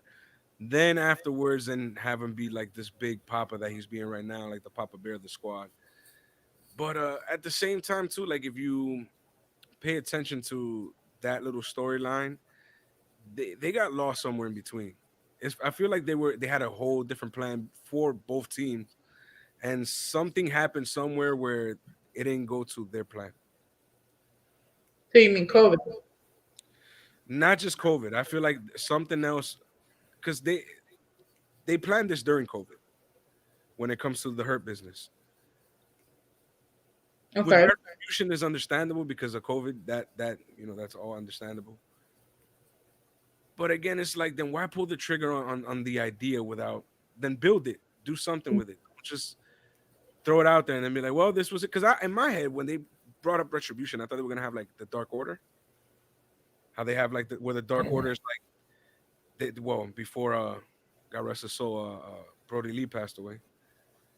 Rest in peace. Before he passed away, they were taking over everything. You feel me? Then he took that Elder Cody, and they were gonna build him back up. And I was wondering, like, yo, why is this man off TV? Aren't they building him back up? And apparently he was sick, and we didn't even know. And I wish it wouldn't have gone the way that it did, because we probably would have had this evil big ass faction right now. But I thought that's what Retribution was gonna be for Raw, and it didn't really go anywhere. They didn't do anything with it, and unfortunately, with the Hurt Business, I wish MVP was able to do something before he got there, so they can feel a bit more substantial. I wish they built everybody, every single person, every single one of those wrestlers before they became the Hurt Business, so that when they did come together, it would feel like, yo, this is glory now. Like remember shit like when Steve Austin back in the day and shit, when he teamed up with Triple H, or like when a group of heels that they were all the worst of the worst, the strongest of the strongest, the most evil of the most evil, would team up to like go against somebody like an Austin, like seeing those culminations of those people coming together and fighting for one common cause was like, oh shit, now we really got a problem. Now we really Right. got a problem. And it was like they didn't build anybody up here so we could be like, oh, now we really got a problem on either side. So it's just like un toyo. But And then with the Hurt Business, it was just the same thing they did with them. What they did with Riot Squad. mhm, They just assembled a couple heads that they didn't know what to do with, and they flipped it and made it work. The mhm, only issue now is the fucking they got Cedric Alexander acting out, mhm, and there's a yo that shouldn't even be happening, mhm. especially when you still have the titles. I mean, listen, but see, that's the thing. WWE is just prone to do this where they kind of let their good stories fall behind. And that is just they're like, I don't want to see it. It's an Achilles heel. They're just done with it. And the whole COVID, once again, Like if they weren't more scrambled before the COVID, this really did a number on them because they had to let everyone go, do whatever they had to do, and then fuck everything up for the rest of us. You know, Facts. I'm looking forward to Elimination Chamber. I'm not gonna lie, because if the NXT Vengeance Day had me looking forward to NXT, maybe Vengeance Day was some shit. Vengeance Day. yo Vengeance Day with yo. That shit was fire. I still remember fucking Io jumping off of that structure. And I was just like, this girl's crazy. Like, oh man, Vengeance Day was good, man. Vengeance Day was good. I don't even want to compare these two, but Elimination Chamber Hobily is fun. It's one of those shows that every year we always expect some craziness because of the nature of the Elimination Chamber itself. And hopefully, we're being a little pessimistic right now because the storylines ain't going the way we want them. But hopefully, they turn it around on us and they give us some good ass shit. Like Yeah. Vince McMahon always likes to say, "That's some good shit, pal. You gotta give them all the good shit. You gotta have Roman and Jay, and then he beats his ass, and then the Rock, cause you know I love the Rock. Oh, I love the Rock when the Rock comes out, and then do all that shit. Oh, that's good shit, pal. Mm, Well, listen, now with whole Young Rock coming yeah." into Oh, you play, never know. Let's there talk about that. How do you guys feel about that? I I haven't watched it yet. I haven't seen it yet. I saw the commercials and I saw like the people that would be playing like Young Rock, Gold, and everyone. Like the only thing I didn't like was I think they had someone already for Macho Man Hmm. that I feel like really wasn't shouldn't have been the character for him. You know, because not everyone could really play these characters, so I have to give it a chance. Yeah, you'd have to. So I watched it the best I could. I was stuck at work, but at work we I have a mean, you're TV. not stuck at work. I'm always stuck at work, so I was stuck at work, and I was watching. We have a TV there. It's a smart TV. So of course, me being a little tech savvy, I just put all my information on there and just fucking. I get to actually watch my cable from home, and I was there watching that show from time to time when I didn't have customers, and from what I saw, it was pretty funny. It was pretty funny and enjoyable. It You see like the weaker sides of the Rock. You see like different shades of the Rock. You see kind of like how his relationship between him and his dad and how much he loved his dad. You get to see so many parts where like you don't really get to see that on TV or hear too much in documentaries about the Rock. They kind of like make the Rock seem damn near perfect, and here he's kind of like just this everyday goofball, and I like it. And I like the fact that they like make it kind of like take place in the future, and he's trying to be like the president or some shit. It's pretty funny so far. I mean, listen, he has been teasing about supposedly running for president, Hmm. which I still don't know how I would really feel about that after what we just had the last 4 years. Hmm. Like I don't want to classify him as some type of Trump, but last time we had a celebrity in the White House, look what happened. I mean, have you ever watched the movie Idiocracy? This sounds familiar. So Idiocracy is a movie basically in which we live in a dystopian future and everyone's a fucking idiot. For example, their crops are dying, they don't know why. They're feeding it Gatorade. And like sponsors and brands have taken over the entire world. Their president is a professional wrestler, and some of the way that it's Terry Crews dressed up as a professional wrestler.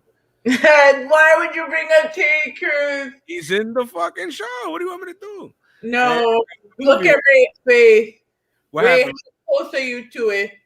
How close are you to it? Are you in your apartment? I am, but I think we need to show our guests something. nah. That's exclusive shit. Up, up, up, up, That's up, up. exclusive. No, you got no. Come on, Raymond. He already did it. Come on, Raymond. It will make him forget about how bad the main roster was this week. Yeah. Yeah. Raymond, peer pressure. I won't. I'll stop all work for this week. I'm mentally flexing my titties. All right. I'll be back. 1 second. Oh Lord. Yo, wait, give me the heads up when you're ready. We're gonna talk about AEW until then. Oh yes. What would you like to speak on when it comes to AEW? See, you saw how happy your mood got after that. AEW is a wonderful product. So did you hear about? You saw when Sting got drop kicked? That well, he I believe he got power bombed, and that shit was hilarious. He, Uh, yo, I'm. Oh, what's going on? no, well, keep talking. He's setting up. Oh Lord. I wish I knew what was going on. Oh Lord. Wait, no, I gotta see this. Talk I'm about Sting. Keep I talking. got now. I gotta add anticipation to this because this is incredible. So this is what I do on the show. So have you ever heard the little intro song for the Chicago Bulls? No.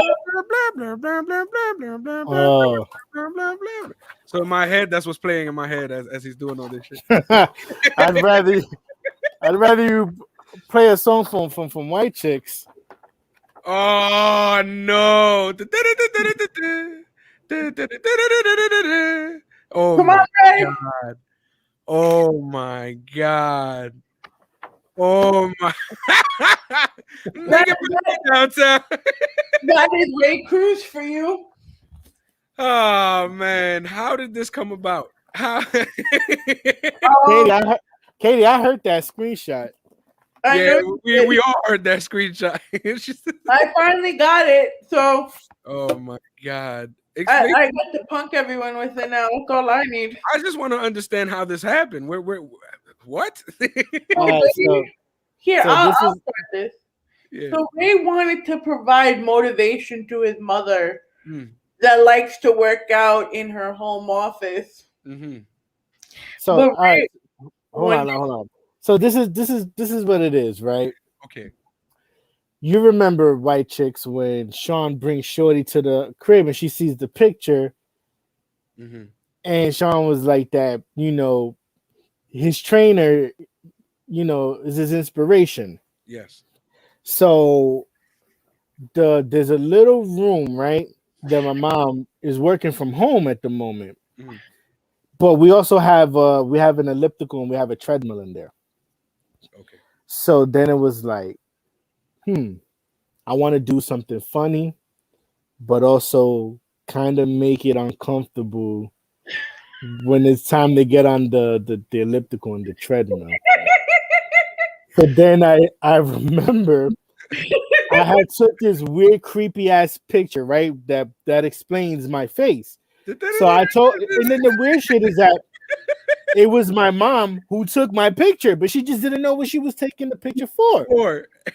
So then I go on the computer, I go to my website that you could remove the background image. I did all that. Mm-hmm. So then I was like, all right, now I'm gonna get the Terry Crews picture and I'm gonna put my face on the picture. I'm gonna replace Terry Crews with my face. Yes. So then I was like, bet, boom, I got the picture. Now I just gotta get it. I was like, all right, so what's a decent size fucking picture that is gonna be hard to ignore it if the shit's on the wall? My man said, let me get one of them school posters that we gotta make and shit. So then I did the picture. It was sent to me and I showed my sister. And I'm trying to get myself like, yo, help me so I can hang this up. And she practically she's laughing, like trying not to pee her pants. I'm like, yo, mom's about to get out the shower. Like, hurry up. yo, and he FaceTimed me too. That's the worst part. He FaceTimed me. I wish I was there to just see the look. Yo, his mom was in a whole towel looking around trying to find out what. Yeah, but once she realized what it was just hilarious. And then that's when the rest of my fam found out what it was, and it was just, yeah, man. I'm that type of goof. I was like, yo, I'm gonna do something that's just gonna make it uncomfortable for you guys, but funny at the same time. It's a funny uncomfortable. We've been initiating people with this. Yeah, I can see why. That's Yeah, I even did this shit for special effects. Yeah, that poop. That's why I was like, nah, I gotta hype this up. This is something else. This is a whole presentation over here. Oh my god. Man. See, this would have been good on a wrestling show. This right here. This would. This is better booking than the main roster right now. Jesus Christ. See, listen, man. So speaking of everything else that's not the main roster, right? Yes.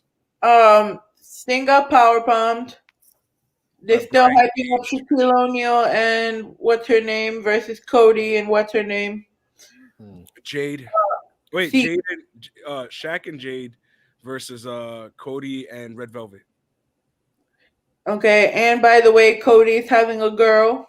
Yeah, I was mad about this on the show.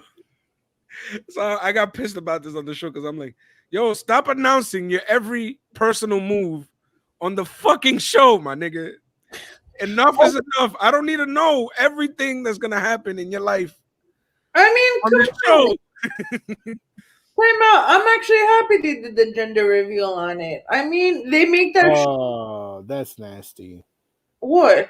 They did a gender reveal on AEW. Yes, yes, and it was Cody. But I feel like for some weird reason that's his gimmick.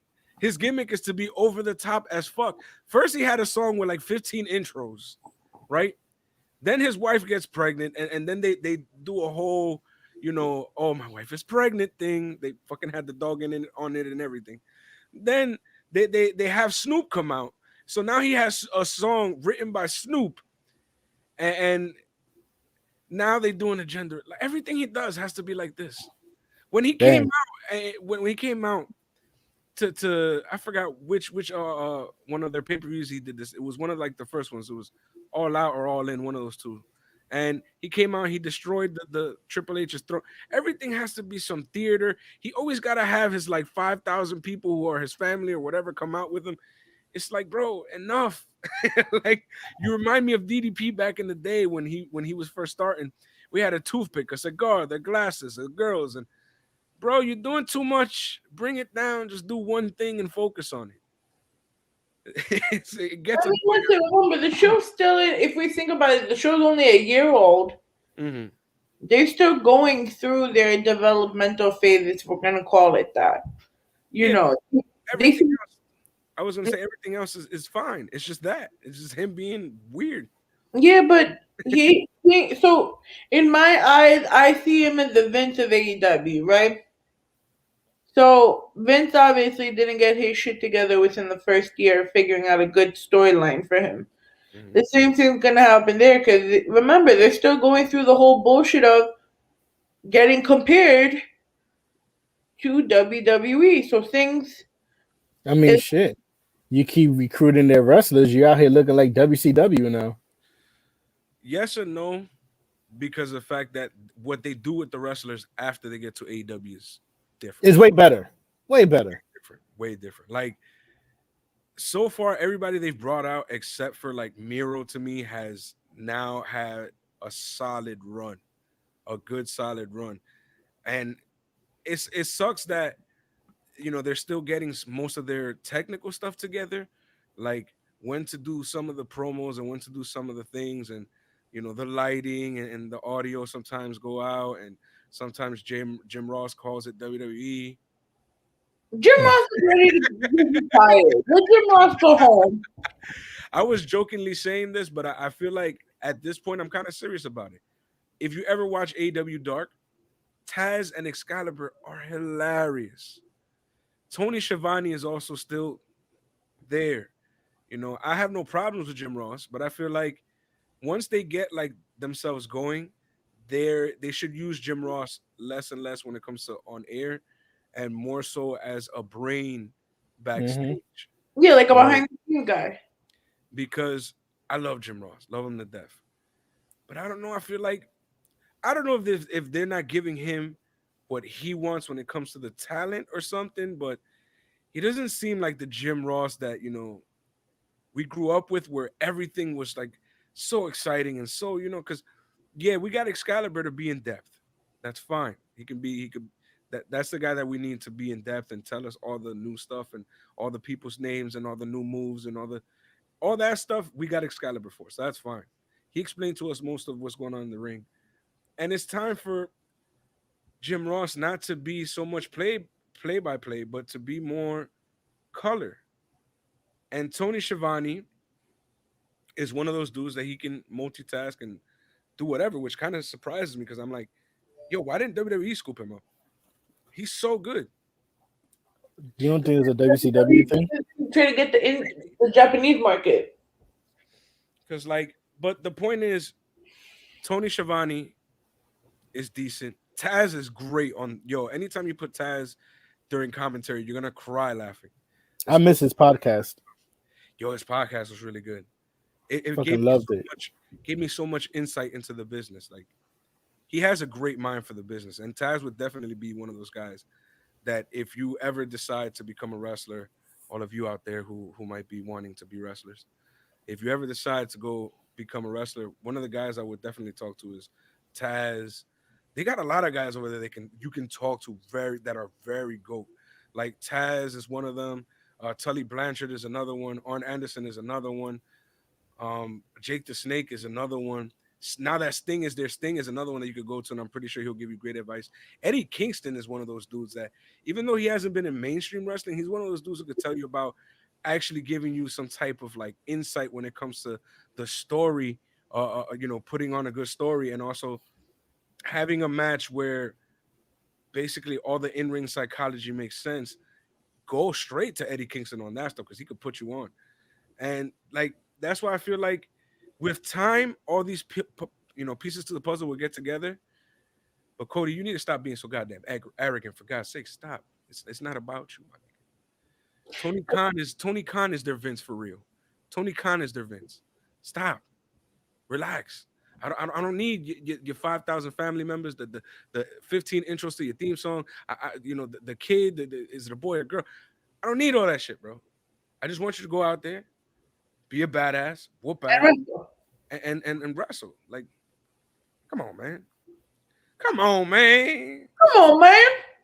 On some little boozy. Hey, he got the illest entrance. He got now I like it because all the intros are out. But there was a point where he had 15 different intros, my man. Like, it's not a pay-per-view. Like, I don't like sitting here listening to all this fucking Halo music. Then out of nowhere it gets a little dark. Then after that, wrestling has more than one royal family. And then the fucking intro to the song, and then the words finally start. It's like la crema, my man. Like, the only person we expect that from until the end of time is Taker. That's it. That's it. And Taker's gone, so it's like I don't want nobody else doing. Taker was the guy who could do it and get away with it because of his character. But I'm sorry, not trying to shit on you, but you're a human being, my brother. And you're an athlete. We don't need all this. If it's pay-per-view, great. But if you're gonna have a match with Fulanito de Tal, I don't care that you just go out there, beat Fulanito's ass, and that's it.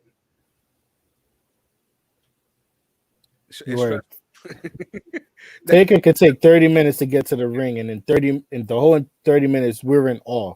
Yeah. I mean, other than his retirement speech, because that didn't have me in awe. I feel like they rushed that shit.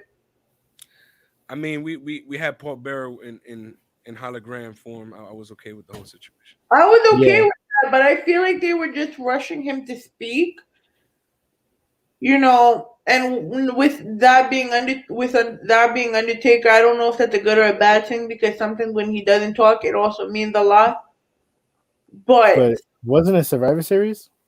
Yeah, but seeing that that's a retirement speech, I feel like it could have been better. But I think Taker had say in the fact that it went the way it did. He probably didn't want to give he did all the crying in the documentary. Yeah, but what was the point of the 15 heads over there that didn't do nothing but stand outside until the fucking commercial? Like, the ring until work. And that made no sense. That made no sense. What was that about? That shit was silly, bro.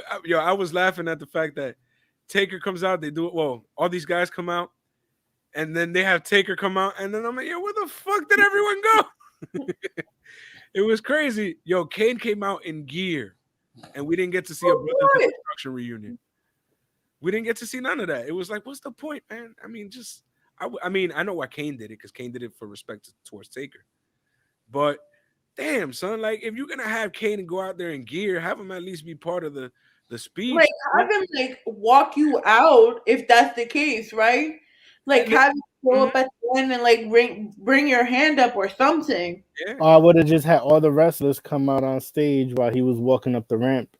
yeah. Or if the COVID thing was like the biggest was the reason why they did it, then I would have had them like split apart, standing around the ring, A lumberjack.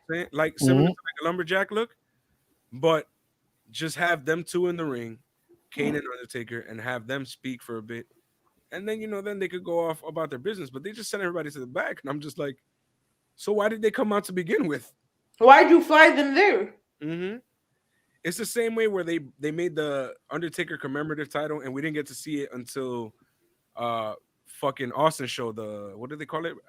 At The this, Broken Skull podcast. there you go. Now that they have the broken skull, I should know this. That's my guy. But yeah, now that they have the Broken Skull podcast, we didn't get to see it until then. So it's like, That was a sick part two, though. mhm.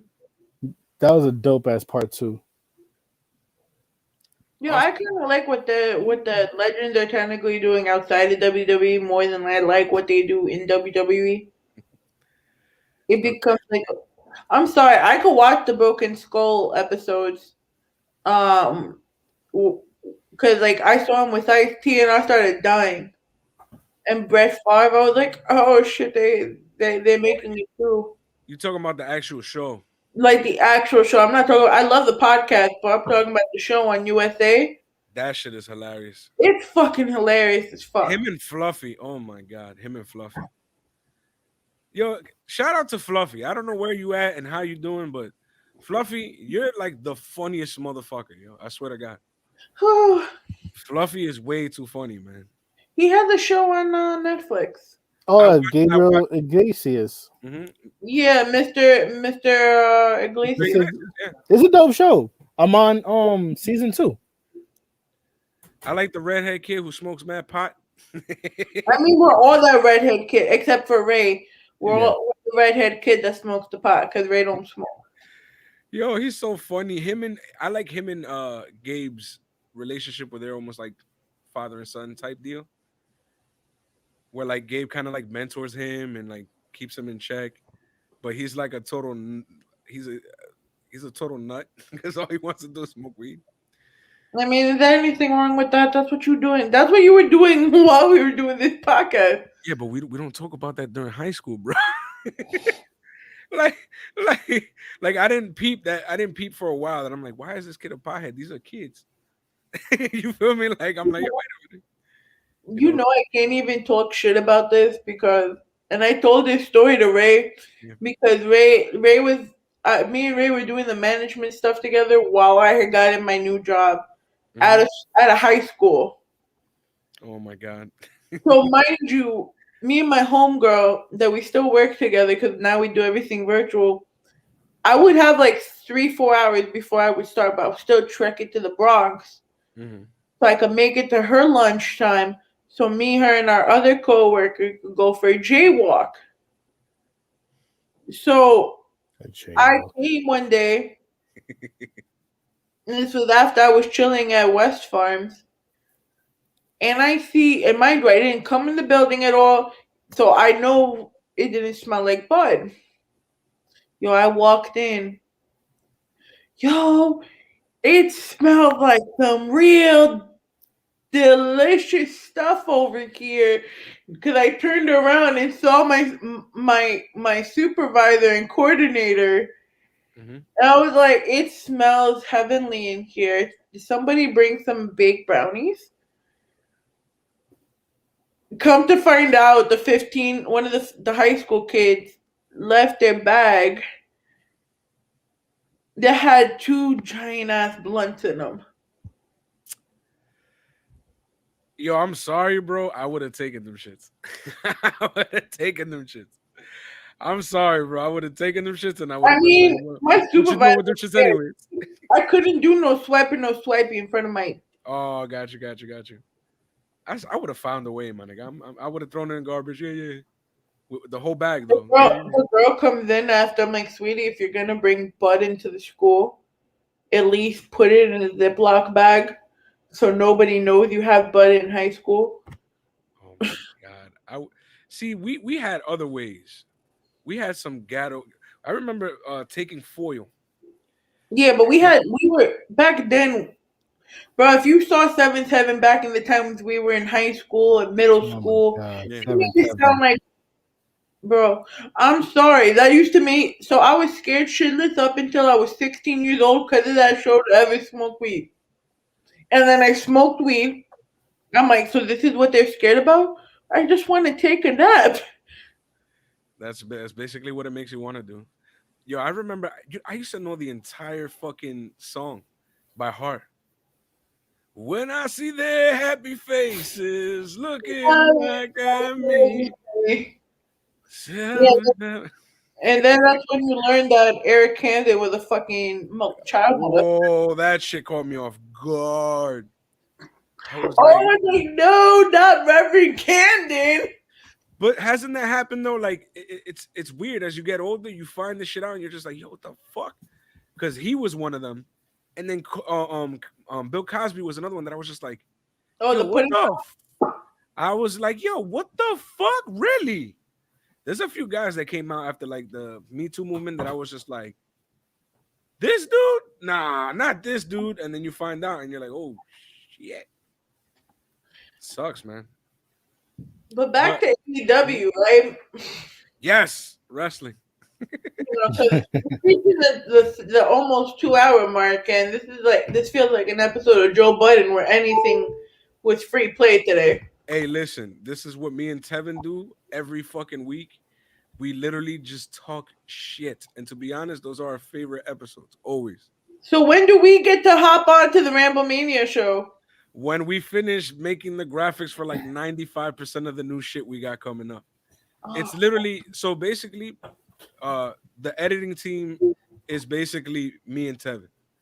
Tevin does most of the actual. Most, and the people that are in charge and the promotion team. That's all me and Tevin. So me and Tevin do pretty much most of the So if it's the actual music, I make the music. The artwork, yeah. So before all this, the reason why my name is 6XL and all of this shit, I was a rapper for a very long time and a music producer for a very long time. And I've even had some of the artists that I've worked with be on DTF radio. Who? One of them is Dare. We also call him Mike, but his name is Dare. He's still making music right now. I believe his is it's Dare with a Z. He's one of the artists that I work with. I believe Vero was on there as well. Jay Spade. I work with a lot of artists that ended up being on DTF. DE, or I don't know what he calls himself now, but he was DE back in the day, or Desert Eagle. And so that means I could get a 6XL and Ray Pearson track? Maybe, man. I mean, I don't know. It's been a long time, and I've been chill. But I even have a video on fucking. If you look up my name 6XL on YouTube and write "Live Life Poetry," you'll actually hear one of my songs. Well, listen, man. Ray is working on the Gorilla Talk podcast theme song. Got you.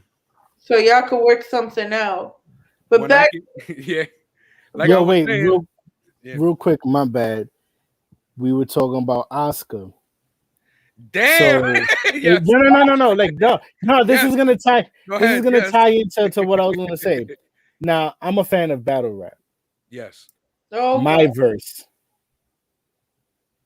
verse, and Charlotte were guests on the Swerve City podcast. That's crazy. Like, that's crazy. I thought at first it was a cut. I thought it was a cutout until I looked at the description. I was like, oh, hey, we might get Charlotte against Oscar. Wow. I just found this. I just find it so weird that the timing of everything. I'm okay with that though. I wouldn't mind. I'm not. I'd rather it be Rhea because it's something new, but I mean, if it was to happen, it would like probably still be a good match. it would be a good match. So I wouldn't be against it. I wouldn't be against it. Either or. Because I don't think we saw Rhea versus Asuka when they were both on NXT. I don't think they were on NXT at the same time. I would like to see that match. I would like to see either match, but I rather prefer someone like Rhea Ripley or somebody we can build for the future to be in that position. Or give us a one-off and put Oscar versus Io. Oh, that's what she said.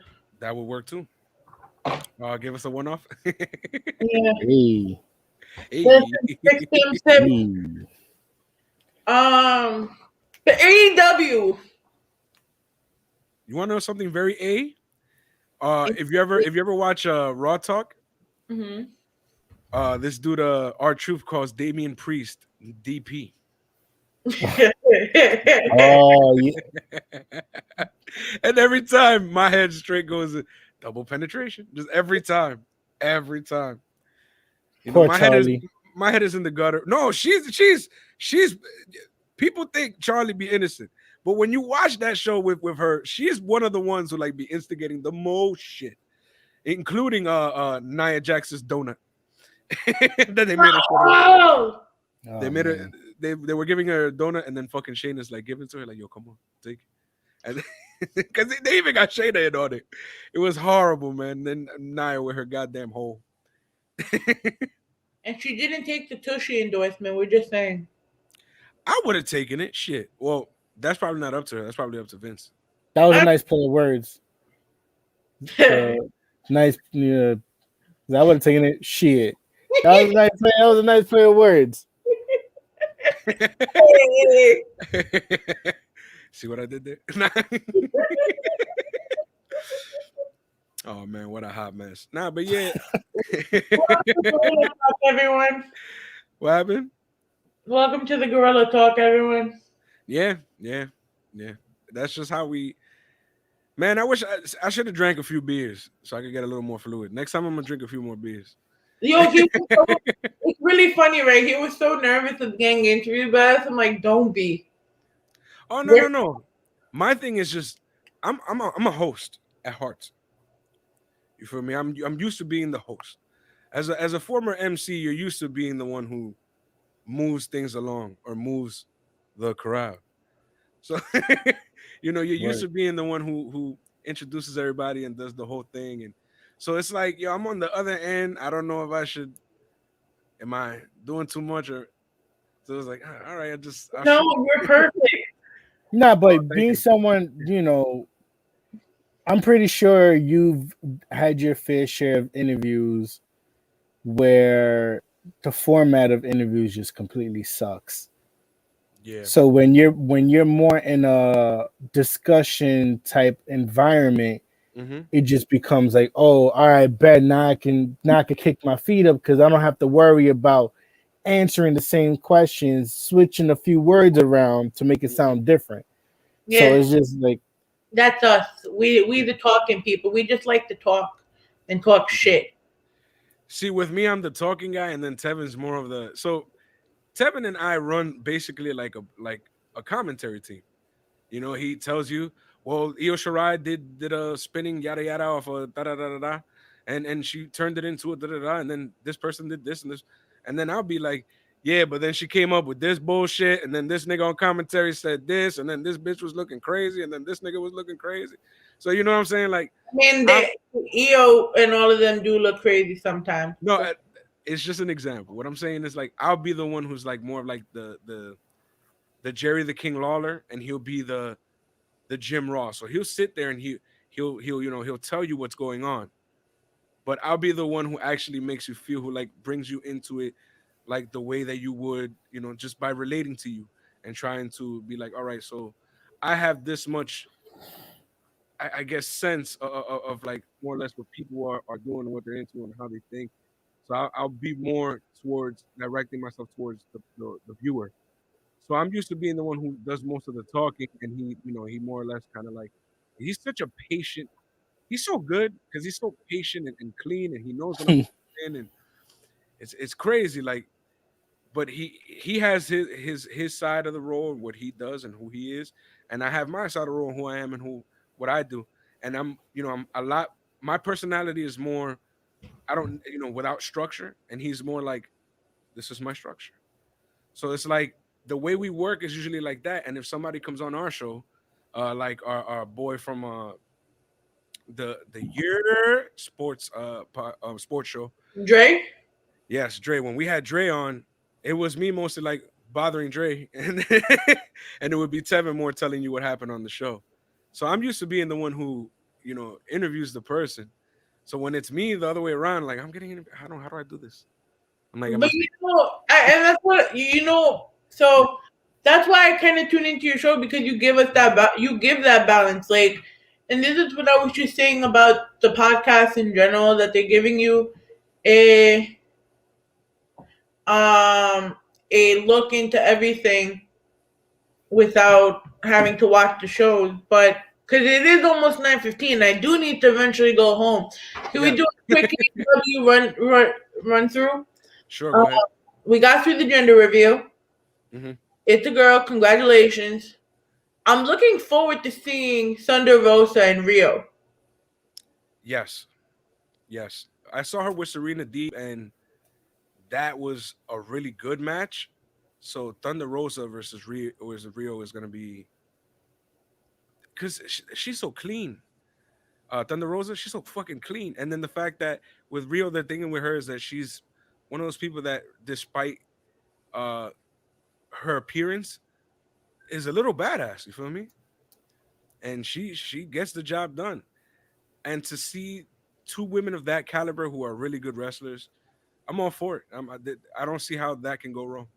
I saw her with Serena Deeb; it was great, and to see her with Thunder Rosa would probably be great as well. How are we feeling about Stingray and Powerbomb on some real talk right now? It was hilarious, but it proves something. What did it prove? Unlike the way people want to complain about Goldberg being one of those guys who come back, he's not coming out here to steal the spotlight and win the titles and be the main event and then just disappear and be a part timer.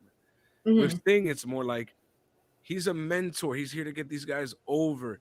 If you let somebody like Brian Cage, who's I'm not gonna say he's like a young upstart, but he's somebody who we're now being exposed to on a bigger level, and you want to build him and make him look big to those people who haven't seen him before. Fuck it, have him powerbomb Sting, who everybody sees as like one of those guys who's damn near untouchable because he's an OG. And then the fact that Sting took that bump was like, oh, you ready to bump my mans? So I want to see what they do going forward. I feel like he's made Darby Allin feel like a bigger focal point, and it's progressing this feud. The fact that you have somebody like a Sting and like a Taz on either side to bring up these new young upstarts. There's a lot of people who don't know Brian Cage, Will Hobbs, Ricky Starks, Darby Allin, but they know Sting and Taz. And if they Yeah. see these people with Taz, they're gonna be like, well, those guys gotta be good. They're with Taz and they all look mean and buff. And then you see this guy with Sting, and you're like, well, he doesn't look like, the biggest, toughest guy, but the fact that he's with Sting, there's gotta be something about him that I need to know more of. And Yeah. that's what you're supposed to do. It's not about having part-timers and OGs come back. It's about what you make them do once they're there. Raymond, final thoughts on this? Sting getting power bombed. Yeah, because that's Um, the hell out of me. I think it's dope being where where we left off with Sting after the turnbuckle bomb. Hmm. It was good. It was dope to see that, and I just hope that like he's just in he's in. I just hope he's in good shape to do something great, whether it's a final match or whether it's like if he's a part timer, but more on the creative side. Um, yeah, I mean, whatever happens from here on out, I'm excited to see. And the fact that he took the bump was like, okay, Yeah. we're gonna get a Sting fight. It might not be like you know, the Sting we want, but people just gotta know not to hold, not to have high standards, Mm-hmm. because as soon as, oh, why did he take 4 steps instead of 3 steps leading up to the leg drop? As soon as something like that goes wrong, they want to call him all types of old and all this. Mm-hmm. Listen, Like they did Sting with took a power Jericho. bomb. Yeah, like Sting took a power bomb. Let's see what happens from here. Let's not get ready to cancel him. Mm-hmm. Like, I feel like, so you remember how, and we've had this debate a lot of times where people compare Eminem, that they want him to be Slim Shady, but then he'll come up with like the music to be murdered by, where he's like a new form of shady. No Um, one's ever satisfied. no one's ever satisfied. So now they're doing the same thing with Sting because they think now that Sting went to AEW, he's gonna go back to being Sting the way he was in like back in the days. It's not gonna happen. We're talking about another what 20 years after what his prime. Mm-hmm. He's But not gonna. I Mm? feel like they can do something with him and not have to expose the fact that Father Time has you know come knocking on his door. If you pay attention to what they did with Andre towards the end of his run, where they put him in tag teams and stuff like that, like with Sting, we don't have to know that he's, even if he has lost a step, we don't have to know that he's lost a step. He's one of those dudes where they can just have him in a tag team or have him do something like that, or have him team up with people here and there and have him bring these stars up. He doesn't really have to do much, you know what I'm saying? He can go out there and do all his Sting shit, blah blah blah, when it's time to get his shit in, and then walk the fuck out. That's They what don't. she Mhm. They don't have to expose the fact that he might, not be able to do it the way he used to do it. Because if you pay attention, like with Goldberg, Goldberg was always fucking a hot mess, which is why they always had them hide his weak points.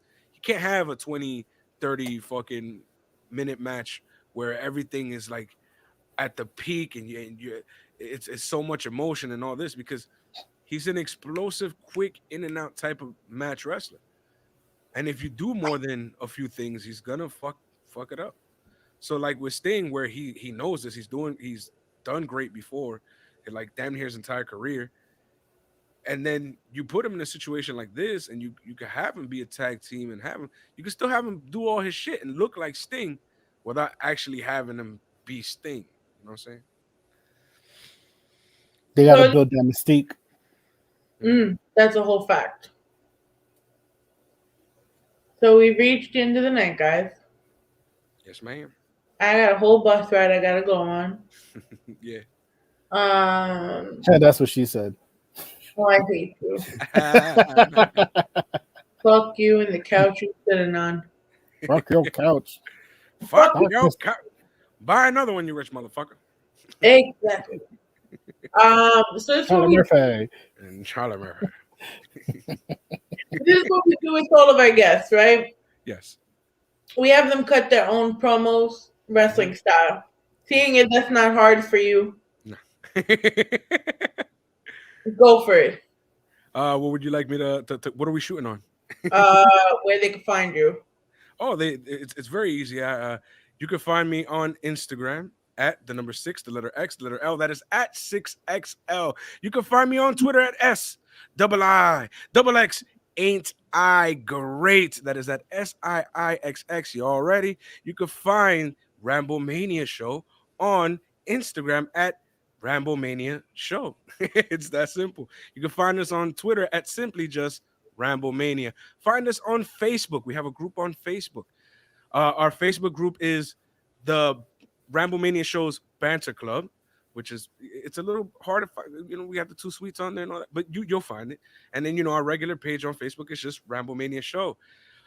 Let's see, what else are we on? We're on everything, man. We're on Are you gonna Stitcher, join us? SoundCloud, Google Podcasts, Apple Pod, wherever you find podcasts, we'll probably be there. Because we're on Anchor, and once you're on Anchor, you're pretty much everywhere. What else, man? We got our YouTube. You can just search for us at RambleMania Show or Banter Club. Just search Banter Club, and you'll see our videos there. Uh, Golly, man, I've been doing this for so long that it's like second nature to me now. It is what it is. I'm the Angel of Death 6XL. the longest reigning RambleMania champion of all time. Hazel, you can fight me on that. You can find him at I Zombies. He's one of the guys. And TJ, you can find him, which is Tevin, the guy who I've been talking about damn near the whole time. At I believe it's TJ the Great. I believe that's TJ, the letters, then THE, GR the number 8, and I believe it's either the number 1. Yeah, I think it's number 1 after that, and that's his handle as well. So you can, we're pretty much everywhere. I'm not hard to find at this point. You know what I'm saying? And usually, I would like to join me on this one, but we usually leave the fans with something called a too sweet, a good fight, and a good night.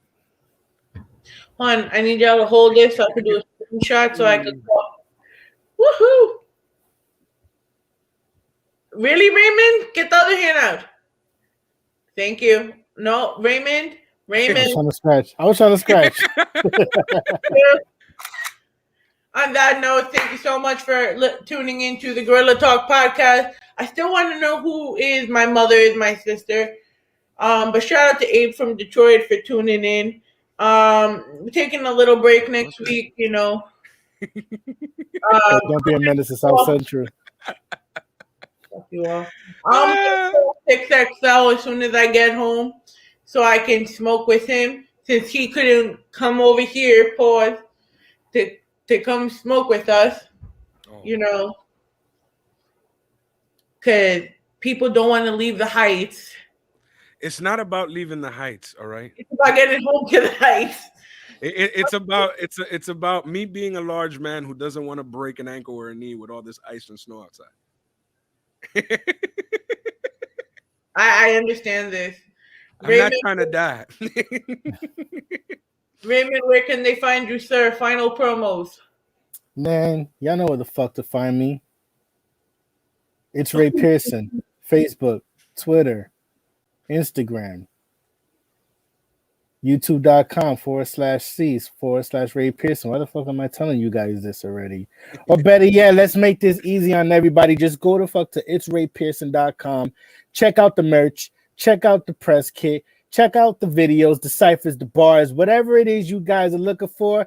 Pick your poison. It's all there for you. And this podcast. The fuck out of here. Okay, Ray Pierce. All right, Ray, take over. But let me tell you something, Eugene. We about to be the fuck up out of here. Follow us everywhere at Raw Zone NYC. Follow us everywhere at Ivy Productions.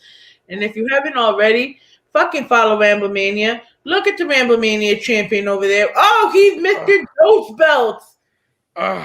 3 if you count the wrist. Oh, hey, that's sick.